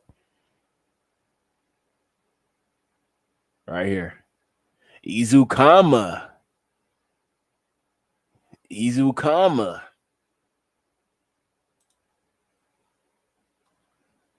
All right. Here I got one player, Storm Duck. He's right here. I might have to move me to the top.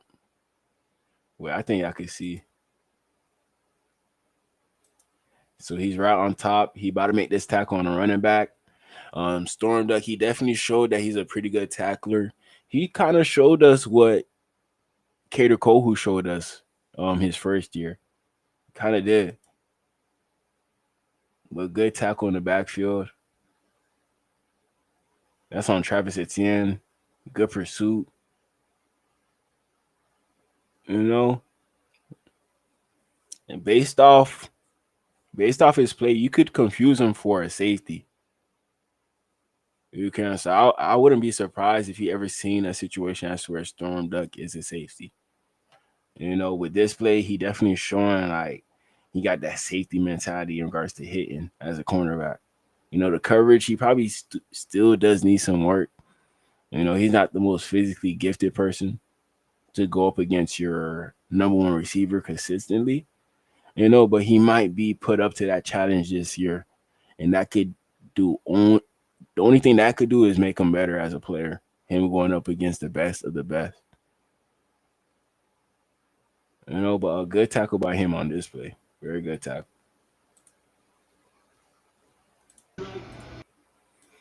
Here's another play of him against the Titans. That they're going to live in tonight. Just trying to get the ball in the hands of their playmakers, and the rookie Storm Duck, one of the best Good names tackle. in all the NFL. That they're going to live in tonight.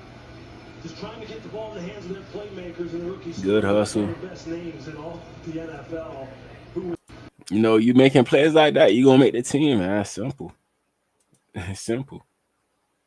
No other way to put it. Here's another play of him at cornerback. Good job, good ball awareness, getting the ball out. This receiver seems like he a nobody. Who was that, Blair? I don't know. But overall, a good play.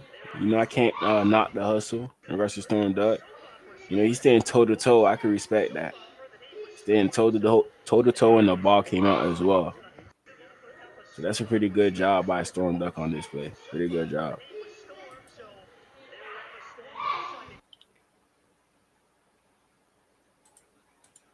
Here's a rep of Storm Duck against Devontae Adams.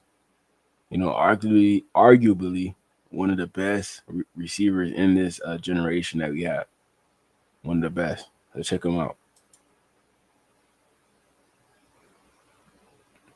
Good job sticking with Devontae.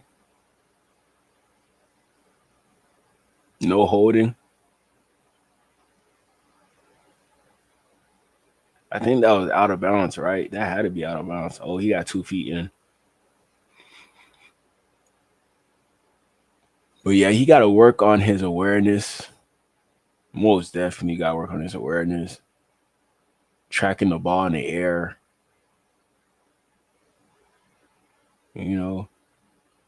Don't be scared to look back. But with a guy with this size, I don't know, man. If this is like DK Metcalf, I think he catching that.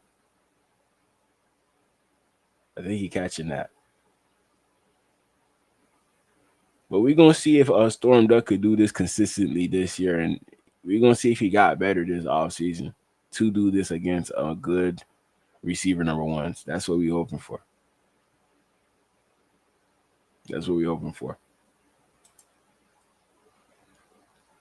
But yeah, shout out to Storm Duck. Keep doing your thing at practice. I hear you, bro. We listening. And hopefully you balling out there, man. Because we need the cornerback help. Hopefully you taking advantage of this opportunity of Jalen Ramsey not being at practice to get your shot and your shine to be a starter for the Dolphins, or to at least make the 53. That could be his ultimate goal, just making a 53, and then from there is free game. A shot to John Woo. What else I got for y'all?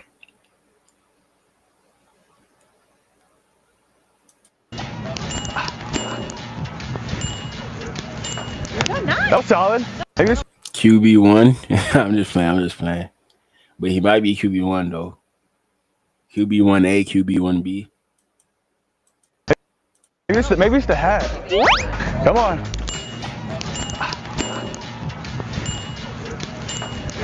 That was solid. So he got all of them. I like that, man. Good coordination. Very, very good coordination. Maybe it's the hat. Come on.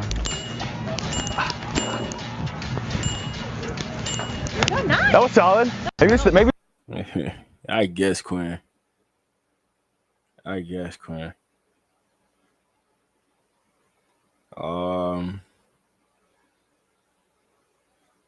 see what Mike B. Daniel had to say about Jalen Ramsey. I'm very excited to coach a football team, and that's not dismissing, but quite honestly, like everything's an opportunity cost. So I think it is quite honestly irresponsible for me to put down some of the thoughts and focus on the players that we're working now to build a performance for the season, and concern myself with that. I think and that's where I should be. I think so. I don't know nothing that he just said, dog. I swear on everything, bro. That's why I don't even listen to Mike McDaniel's press conferences, man. There's just no point, bro. No point, man. I'm gonna need a translator to understand what coach say. I love you, coach, but nah, I'm sorry. I am sorry, man. Let's see what else I got for y'all. Yeah, it seemed like we went through everything, to be honest.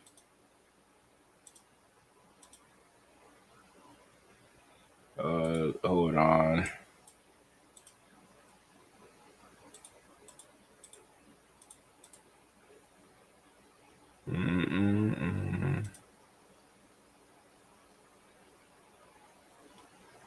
Okay, close man.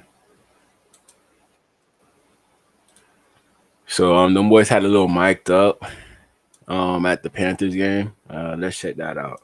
Oh, Winslow. Hit him. Hit him. Anyway. Hit him. Yeah, man. Three. Hey, he holding. Oh! Oh! Get his ass! Hello. Yeah, he's there. You can play this for him, boy. Get it. That was like Rick Ross. Oh, Maybach music. There you go. Which one you think? You think this is more physically demanding? Either way. Bro. Yeah. Sure. Quads. Yeah. I figured it how they said it. I was training with hockey guys back home. They were single leg, like reverse lunging, like 315. Oh, damn. What? Insane. Yes, bro. But at like $180. Hooking! Oh! They gotta be something. Yeah! I gotta go to a hockey game one of these days. Definitely gotta go. Especially the Panthers. I gotta pull up to that. I'll probably vlog it too. No lie. Good. He was milking him. Do not lean on the glass. I told you, bro. That common sense, bro. You ain't been seeing them doing all the corners over there? He got on his shoe. That's what you get for running your damn mouth so much. Damn. You got a towel, don't you? Yo, Use wipe your towel. Damn, I'm Oh! It seems like them boys bonding. I love to see it. Love to see it. Love to see it, man.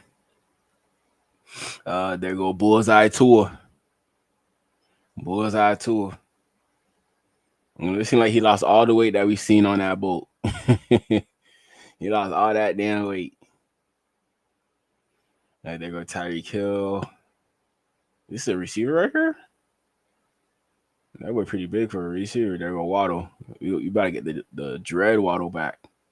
That's what we want. There go Armstrong. Kirikou with that number 4. Kamara and 67.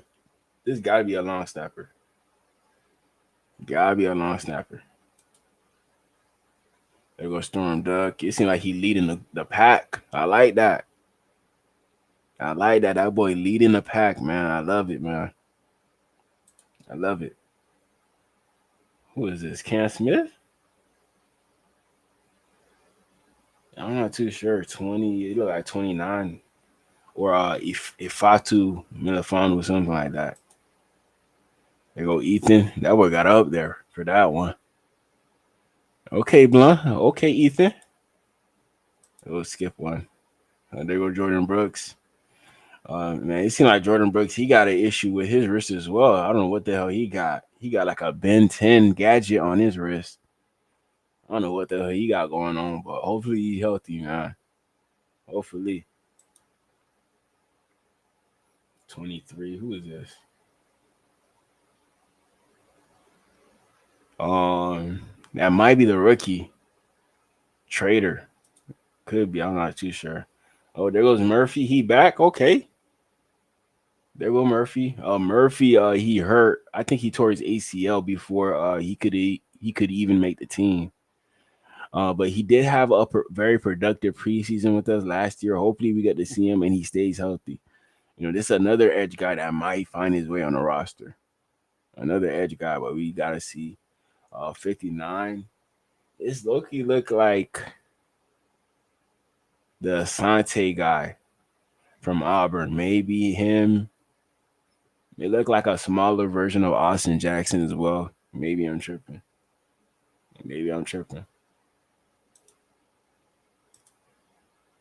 Storm Duck, a playlist. Darius Rucker, Rod Wave, Squad Priority. Okay. The only one I listen to is Rod Wave. Everybody else I don't really listen to like that. But shout out to the Storm Duck.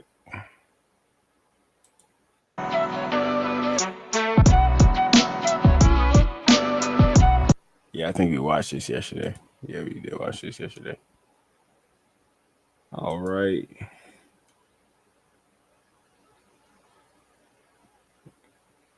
Let me see here. I'm just checking what else I got for y'all. Hold on.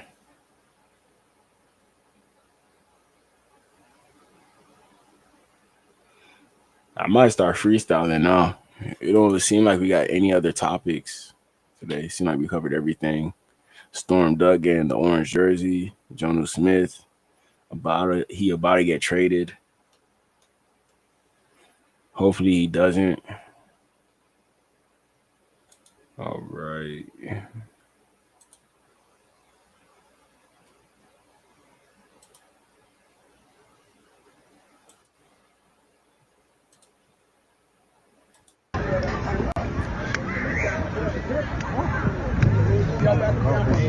So Lamar Jackson, he visited Boynton Beach High School. That's the high school that Lamar Jackson went to in high school. He from Pompano, but he went to Boynton Beach High School. So he went to go visit the whole high school, you know, talk with the kids, so on and so forth. Listen up. He come out here for nothing. Offense, quarterback,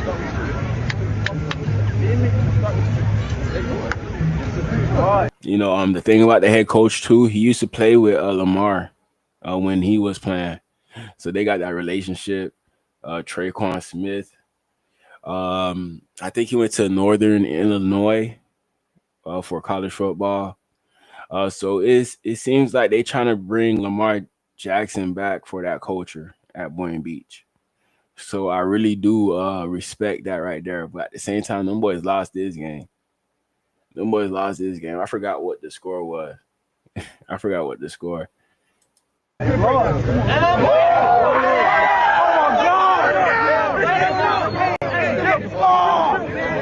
Them boys need Lamar Jackson badly. Let's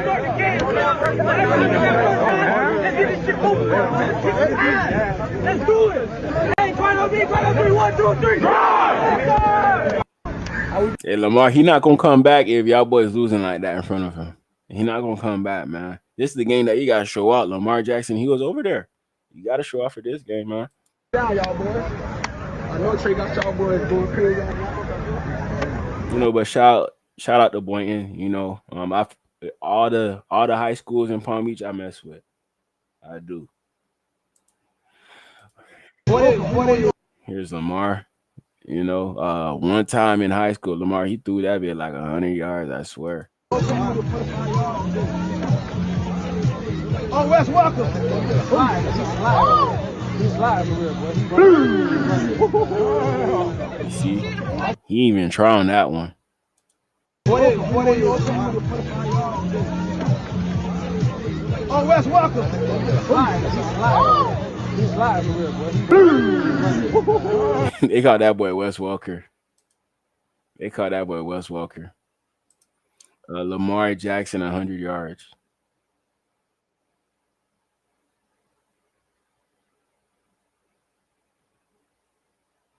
All right, I'm gonna show y'all the video.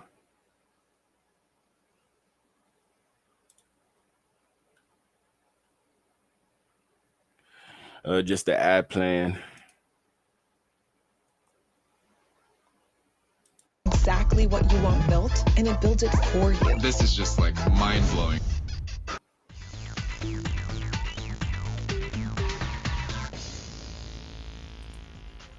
There's a legend out there that Lamar Jackson can throw a football 100 yards in the air. It started all the way back when he was in high school. He was playing catch with one of his friends, and he kind of kept testing out his arm strength. Another friend took video of it, and here's the video. Now, look, I understand this is not exactly Hollywood quality film here, but you can kind of see how it looks like the football travels the full length of the field. Well, we wanted to get to the bottom of this story when Lamar joined us for a recent episode of the Lounge Podcast, so here's his version of events.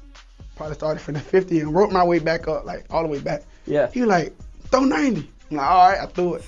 Whoa. He was like, throw 95. I'm like, all right. 100. He's like, man, you got it. So, like, all right, come on.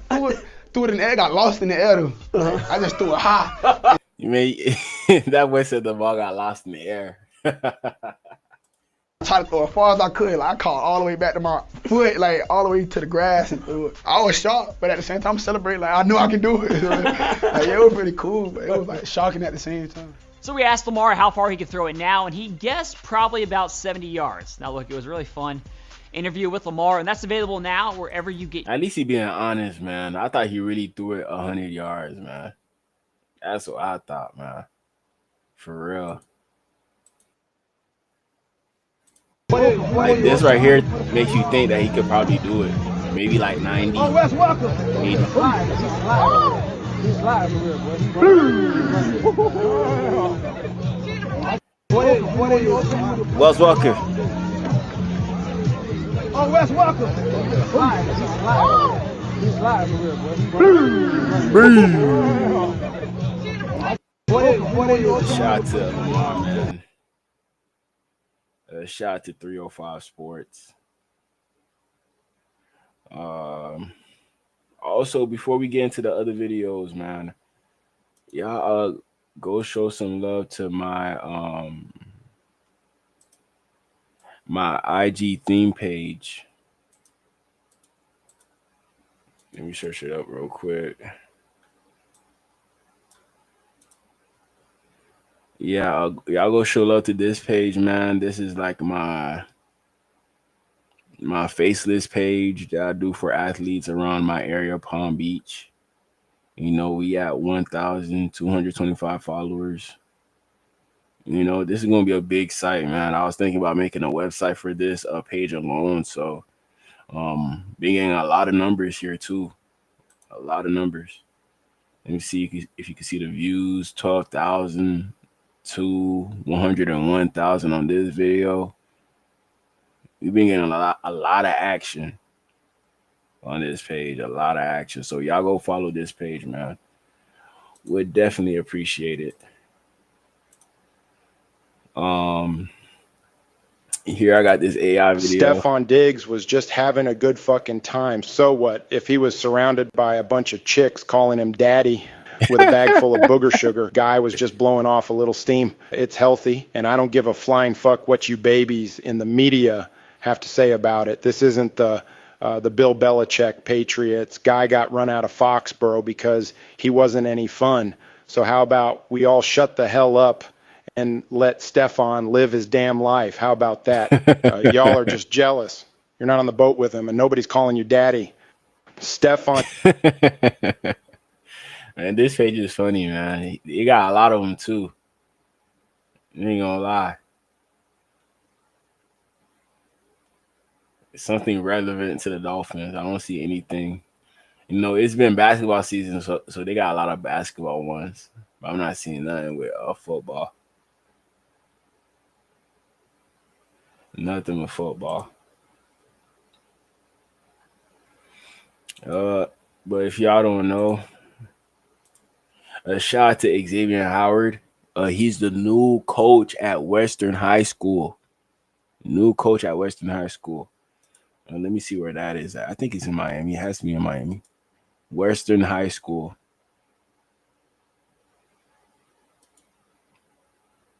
Yeah, he's the new head coach here. Let me see in the maps.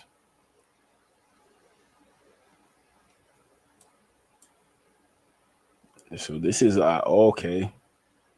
So this is like in Broward, the Broward area, where Xavier Howard is coaching. So Xavier, he probably stay in Davie, the Davie area, but he probably just take that little commute all the way to Western High School.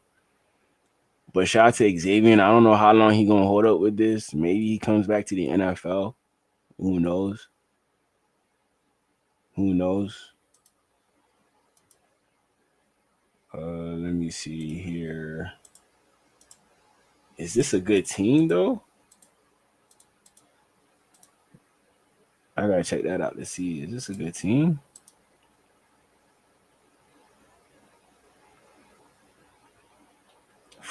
Not flag football.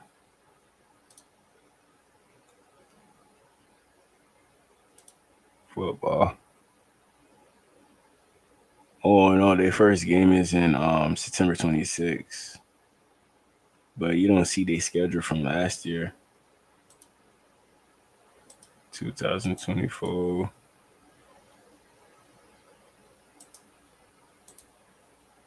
So they went 6-7 last year. 6-7. I don't know if they're going to state, but we gonna see. We gonna see.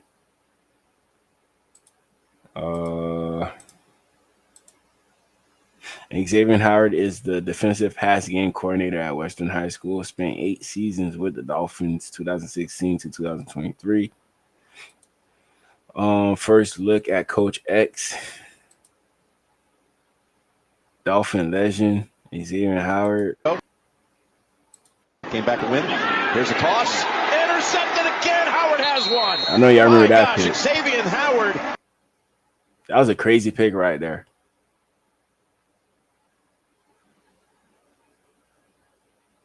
You know, little did we know that this was Xavier at his prime, man. We thought we were going to get this from Xavier for like 5 years.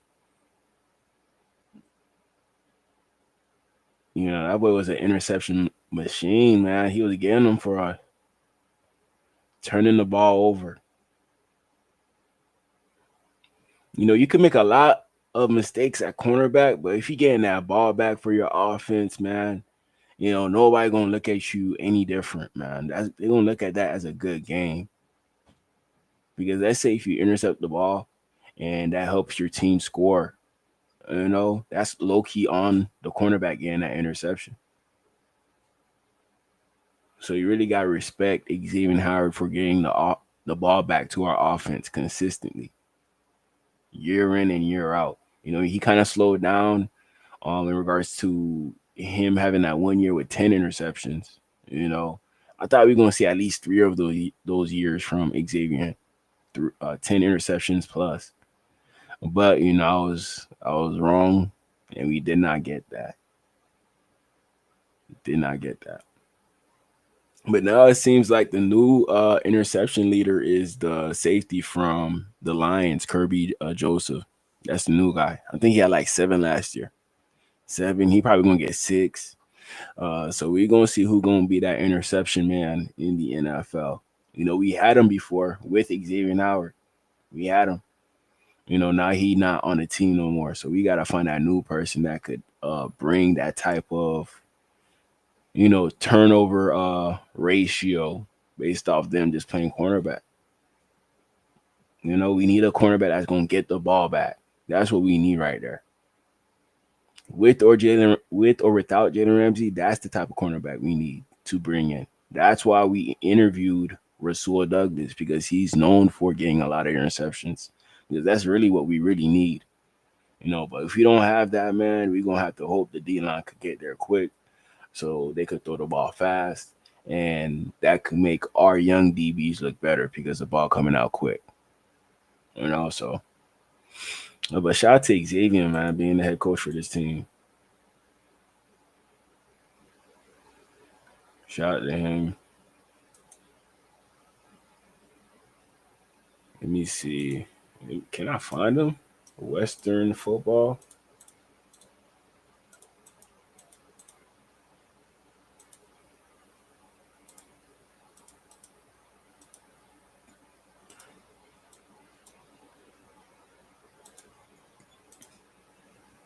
Okay, I just found them. See, they followed by Xavier Howard. Followed by him. I feel like the sky's the limit for this program. I feel like they're ahead of the schedule right now. This day 2, putting the work in and stuff like that. So I'm excited about the opportunity. I feel like it's a younger team. Some of the stuff we're going to have to go through, it's going to be a little bump road early, but at the end of the day, it'll pay off. The message I gave to the guys early on, you got to take advantage of the opportunity you got out here every day. I know everybody thinks they're going to the next level, but it just don't work like that. You got to perfect your craft. And, you know, it start right here. Listen to the coaches. Take the coaching when you get onto the field and let everything translate from the classroom to the field. And it's like, as long as you have that mindset of getting better each day, I feel like the sky's the limit. Man, shout out to Xavier Howard doing that for Western High School. And it seemed like they got some big time players. It seemed like he committed to FSU. I don't know what position he played. Next thing I have with the coaches, like for instance, Coach Pastor Chain, DB coach. I known him since I was. Oh, Pastor Chain, the DB coach over there. I thought he was at FSU. Oh wow. Coach my older brother at American Heritage. The DC there coached my cousin at Syracuse. Assistant DB coach. Cousin played running back here at Western High School. So like it's like at many times at Florida State. That's what made me commit there. I still want to work on my speed because you can never be too fast. I still want to work on my footwork, my physicality, get better. They don't get a game changer. They don't get a ball player, a ball hawk. They don't get everything to get out of them. Shout out to Western High School. We're gonna see how good this team could be. We're gonna see. Much love and respect to Xavier Howard, man, doing this thing. I don't know if that cancels out the fact of him coming back. But we gonna see. We gonna see.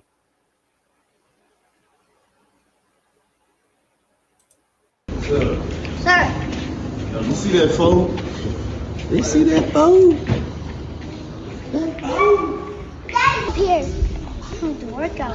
He went back to his old school. What? Man, they getting money here, bro. Wow. Man, we had that little green look on it.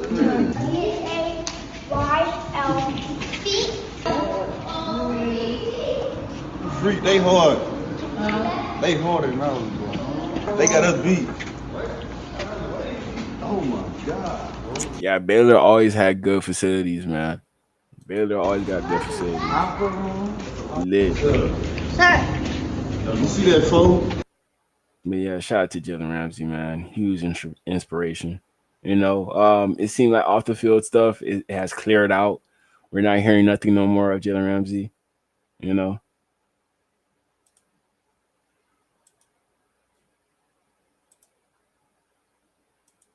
You know, he got me thinking about getting a neck tattoo. He got me thinking about it, man.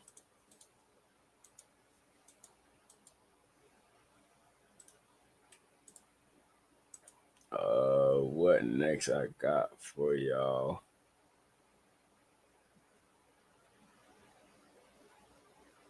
What next I got for y'all?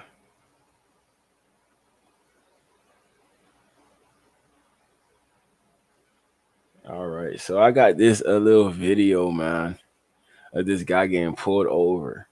I want to see your reaction to this.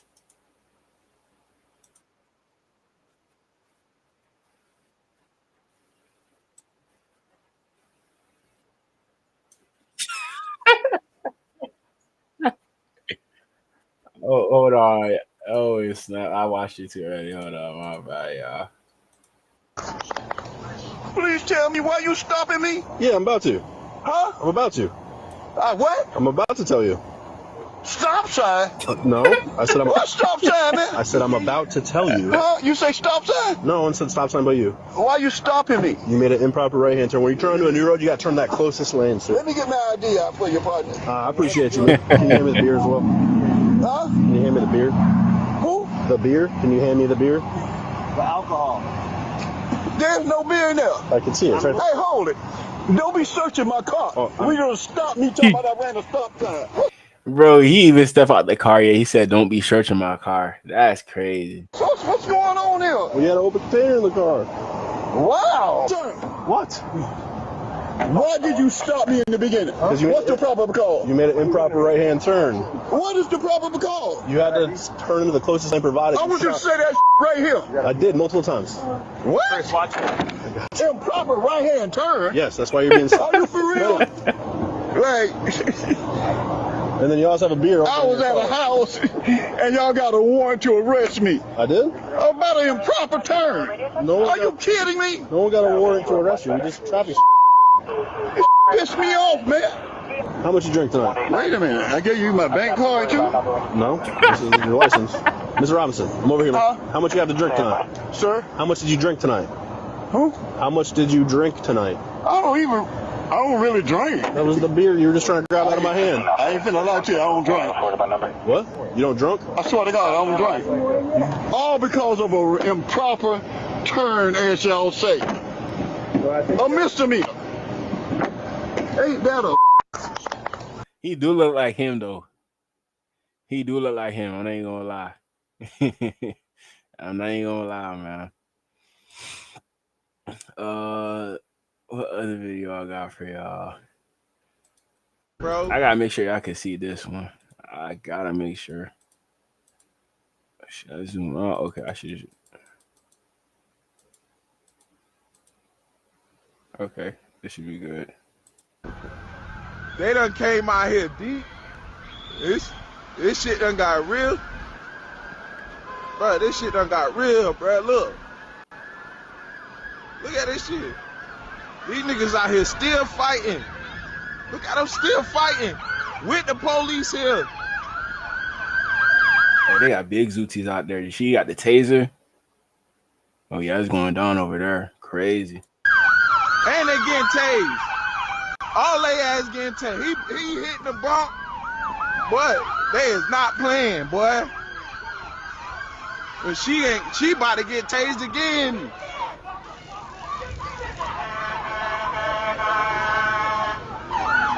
Cuz is not playing, bro. And she's still going at it. Oh my God. Too much going on. Boy, it took the whole city out here for y'all. Cuz was going in.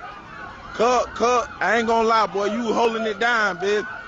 You holding that bit down. Woo. Hey, go home, mama, before you go to jail. He want that big nigga. That ain't want that big nigga. I told I was gonna get him. And he did. I told him I was gonna He get did. him. I told that nigga I was gonna get him. He did. I told her, Hey, this is a Fort Lauderdale for y'all, man. This is Fort Lauderdale. I told that nigga I was gonna get that nigga. Oh, he go right here. He coming back.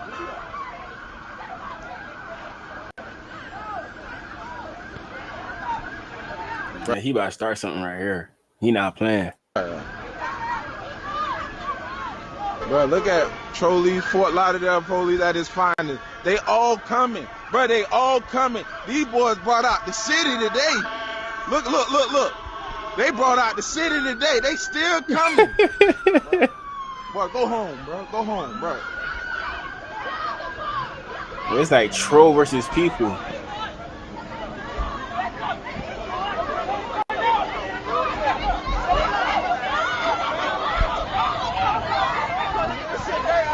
That shit, they done went down.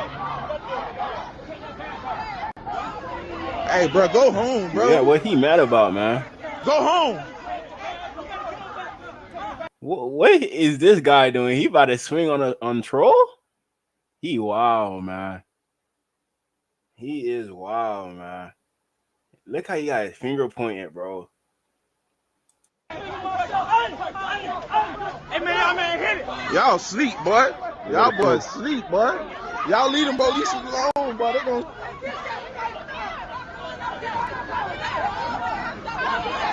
Yeah, she about to go down. They about to fight her. Watch. They about to fight her. Watch. That probably isn't helping. Hey, that ain't got nothing to do with me. He charged them white day. He charged them white day. This shit, this go down right. What is that? He got that big Zuti.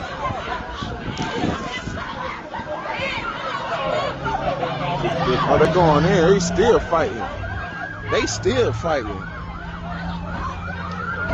Why they fighting, bro? Go home, bro. They done came. Yeah. Before y'all come to Florida, just know stuff like this be happening. Just know. Just know that was crazy, man. That was crazy. What else I'm gonna show y'all? Bro, they done came. I might go back to this page, see what other videos they got. Oh, it was just a random guy who posted it. Okay. What else should I show y'all?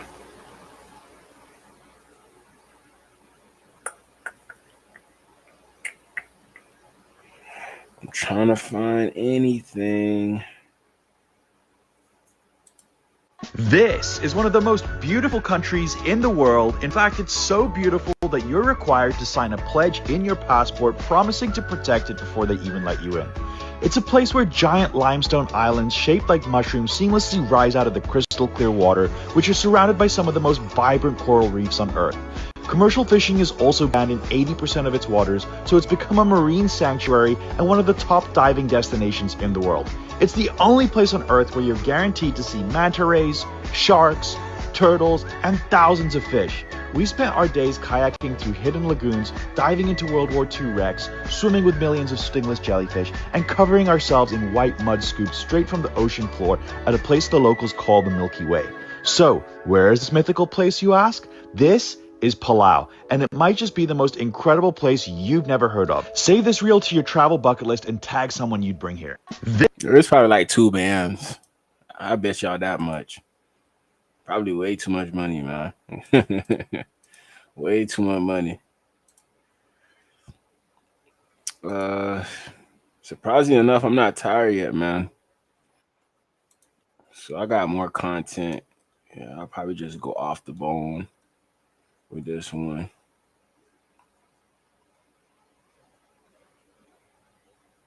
Let's see.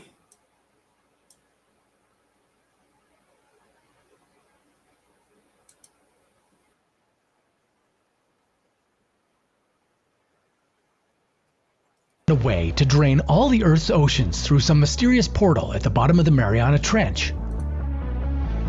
How long would it take? Years? Centuries? Millennia?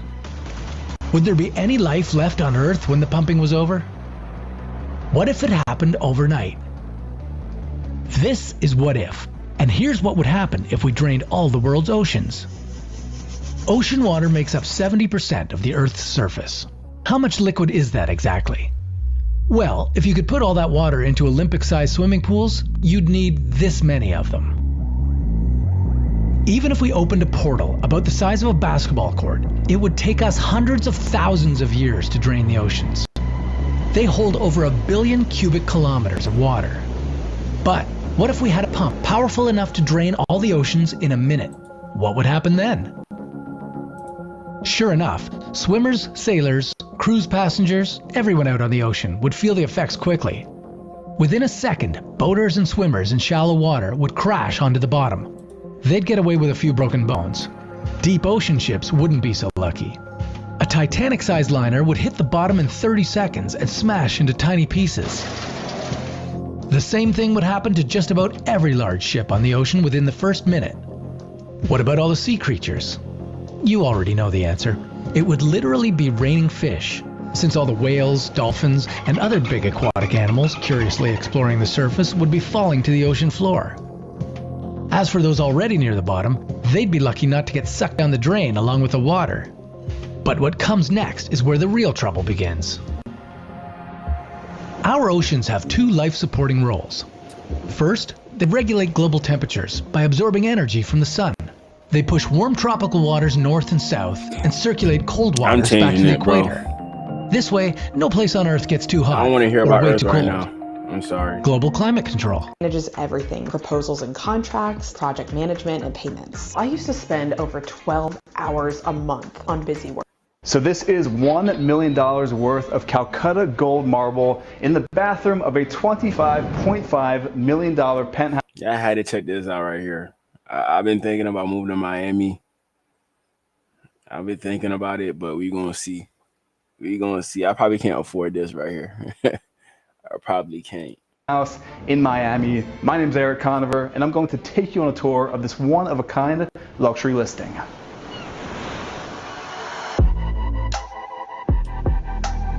That bit too tall.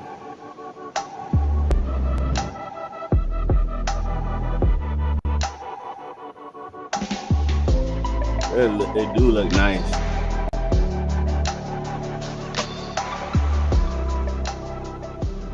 Now, some stats on this one-of-a-kind penthouse. It has 6 bedrooms, 9 bathrooms, just about 10,000 square feet of interior living space with an additional 6,000 square feet of wraparound terrace. This is one of the most unique homes. But they're not going to show you the parking, though. They're not going to show you the parking. Gallery hallway. Now this is a full-service white glove building, meaning there's tons of amenities. There's a pool, a spa, a media center, and there's actually 2 trophy properties in this building. We have the penthouse, which we're about to tour, and then we have the beach house down below. Let's go check that out really quick. So this is the beach house. This is a 2-story, essentially trophy property, like I mentioned, with the penthouse and then this beach house, just under 9,000 square feet, has a beautiful stainless steel kitchen. This is for the buyer who wants to wake up at sunrise, be steps from the ocean, go for a jog on the beach. And yeah, that sounds nice right there, man. That's the life I want to live right there. That's the life I want to live. The best part about this, check this out, is your very own private outdoor pool with this incredible viewing section right here. Just take a look at the you can see through the pool. That's clean. Turquoise with the blue of the Atlantic in the background. Now I really wanted to show you this on a beautiful sunny day so you could see those turquoises of the pool light up, the deep blues of the Atlantic. But I want to show you the best of the best here at the Regalia. So with that, we're gonna head back up and show you the penthouse of the Regalia. Back up at the penthouse, the moment everyone's been waiting for, right off of the gallery hallway. This is your wow moment. This is the double-heighted 20-foot ceiling great room. This is your entertainment room. This is when you walk in, you can't help but see just the blues of the Atlantic Ocean. Let's actually head out here for a second. I mentioned at the start of this video that you have 6,000 square feet of wraparound terrace. And normally I don't do this in tours right off the bat, but we had to just step out here and get a look. That's your views to the north. Yeah, I would do this for a year, stay right by the water, then move right back down west. Because it does get chaotic in Florida around the beach area in regards to parking, traffic, this and that. So you're taking a risk when you're staying right at these towers. You know, there's a lot of expenses that come with staying in these towers because where are you going to put the parking for a building this tall? I don't know how much floors this is, but it's a lot of floors. A lot of floors. You have Fort Lauderdale up there, and then if we spin around, do a little dance, we have your views to the south. We'll get into the lay of the land where everything is, but just check this out. This is Miami living, and this is just the start. Let's head back into the great room. There's a lot to break down, a lot of very unique materials in here. As you can see, this beautiful light fixture above this is the focal point of the room. Now we're gonna start doing this in a counterclockwise fashion. So off to the left here, first I want to point out on the walls here, we have Venetian plaster, and we have the floating baseboard down below. But from the great room, we flow into your formal dining room moment. This is your corner dining room table. You have seating for 12, and of course the views. Floor to ceiling glass, views to the north. And one thing I want to point out is there's no other skyscrapers anywhere near the Regalia. And this is because all that land down below. Grammarly doesn't just improve the style of your writing, it also improves your substance. There's a height limit on building. It's 2 floors, so forever you will have those views to the north. Back in from the views, we have our dining room table, beautiful light fixture above, and now we're gonna head off behind the dining room and enter the kitchen. And I also love how you do have the door so you can close off the kitchen from the rest of the home. Now there's a ton of awesome materials in here. On the cabinetry, we have all custom polyform handleless cabinets. So these are all push to open, very minimal, very just sleek. On the countertops, we have quartz. All of the appliance suites are Wolf. And as you can see, they are built right into this quartz. That is very, very fine craftsmanship. And then off to the... Bro, can y'all help me out if this is real or fake right here? Let me know, man. I don't know. STRO the Zion. Hey, bro, you got a solid stream and a ranked channel. If you want to make 100K monthly with a KCIP, add me up on Discord. FCCKY. I don't know, man. I've been getting this message a lot. I don't know if it's real or fake, but y'all let me know in the comments. Right here, we have your Quartz Island breakfast bar for 4 people. You have your secondary chef's prep sink. Then making our way further back, we have the induction stovetop, the grill, and then you have a fryer right here with this awesome stainless steel hood right above. Continuing back, this is your oversized refrigerator freezer combo. I didn't point this out when we mentioned the home, but everything is controlled by this Crestron system. This is your lighting, your music, all right here. The smart technology in this home, like you would expect for this price point, it's all there. So all for the kitchen. Again, you have another door which closes off the kitchen from the rest of the home. Off to our right here, this is the lower level laundry room. Have our camera gear in here for the time being, but you can see how convenient that is right off of the kitchen. And we also have the stainless steel around the doors. The walls now have this woven grass fabric texture, and I love how it's just all broken up. Right off this laundry room, we enter the corner home office. Now this could technically be another bedroom, but we have it staged as the home office. You have your access to your patio space, northern views and western views. So here in the bathroom, we have this beautiful floating vanity. These are Dornbrock fixtures. These are very, very expensive. I throw that word around a lot, top of the line. These are actually top of the line. We have the floating mirror, again, the floating vanity, and just all those warm tones that really make this feel like a Miami beach house. So we're gonna head out of this bathroom and head out of the guest bedroom. But first, I just wanna show, like, look at this. Look how blue that is. Every time I walk through here, I've been here about 2 times now, it always stops me, just the colors of the water here in Miami. Leaving the home office, we have this connecting corridor. I want to point this out. This ain't beautiful nothing like Miami, man. Trim work. Nothing like Miami, though. I swear. Again, that's found on most of the doors, leading into your informal media room. And again, just like the kitchen, you have this beautiful custom millwork. This is all polyform. Again, it's all handleless. Everything is tucked back so neatly. All of the door handles are wrapped in custom Italian leather that has been hand stitched. So from this section of the media room, we now enter to, again, just another offshoot of the media room. Flat screen TV built right into that custom millwork. All the recessed lighting, HVAC all built in as well. And this behind me, this is a pneumatic elevator. I've never seen one of these in a home. How you got an elevator in this place? How? How? You know when you go to the bank, you go through the drive-in and you put your money in that little tube and it sucks it up to the teller? That's essentially this, but for humans. We're gonna wait to test this out because there's still a good amount to look at down here, but this may be the last ad you ever see. Because with the free ad block extension from... We'll keep this shut for now, and then right behind your numeric elevator, this is a little built-in wet bar. We have all the refrigerator freezer drawers so you can have refreshments for all your guests just when you're going around your house and you want to drink. It's right there. So from the media room, we're gonna make our way around the house. We'll stop in here really quick. This is a beautiful powder room. Just look behind me. These are views to the south. Oh, that's a bathroom? You have downtown Miami way off in the distance, the blues of the ocean, beautiful floating vanity. So leaving this powder room, this is very, very cool. This is your home movie theater with the push of a... Oh, no.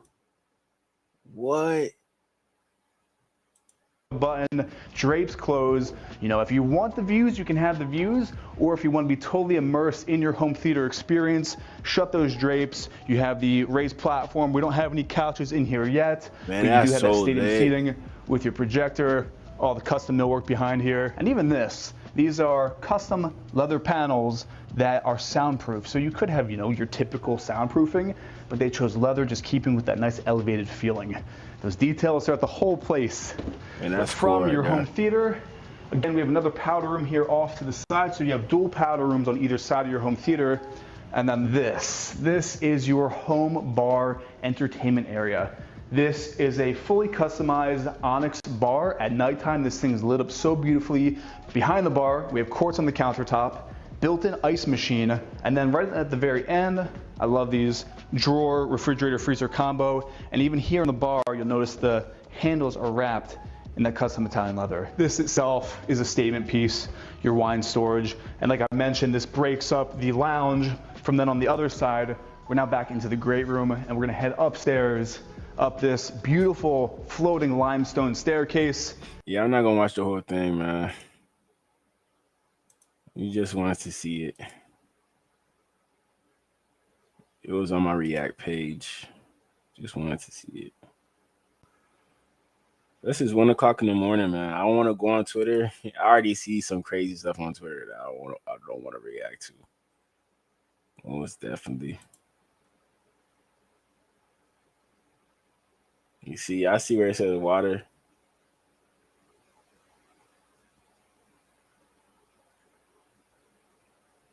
Yeah. I don't know. I might just end the stream right here, man. Enjoy my night. Nothing else to really talk about, man. Nothing else. But hey, I appreciate y'all. I thought this was Bronny James for real. My bad, man. This is Anderson. He looked just like him though. I'm not even gonna lie. Look just like him. But yeah, man. Appreciate y'all. Love y'all. Y'all help me get to that 10K. That 10K is on its way. I'm gonna try to figure out what this person talking about with the kick. Maybe I'm supposed to be monetized now on Kick based off my followers. I'm gonna check that out to see. But yeah, man. If that is it, appreciate y'all. Love y'all. It's DGE Dolphin Gang Entertainment. It's your boy DG, and I'm gone.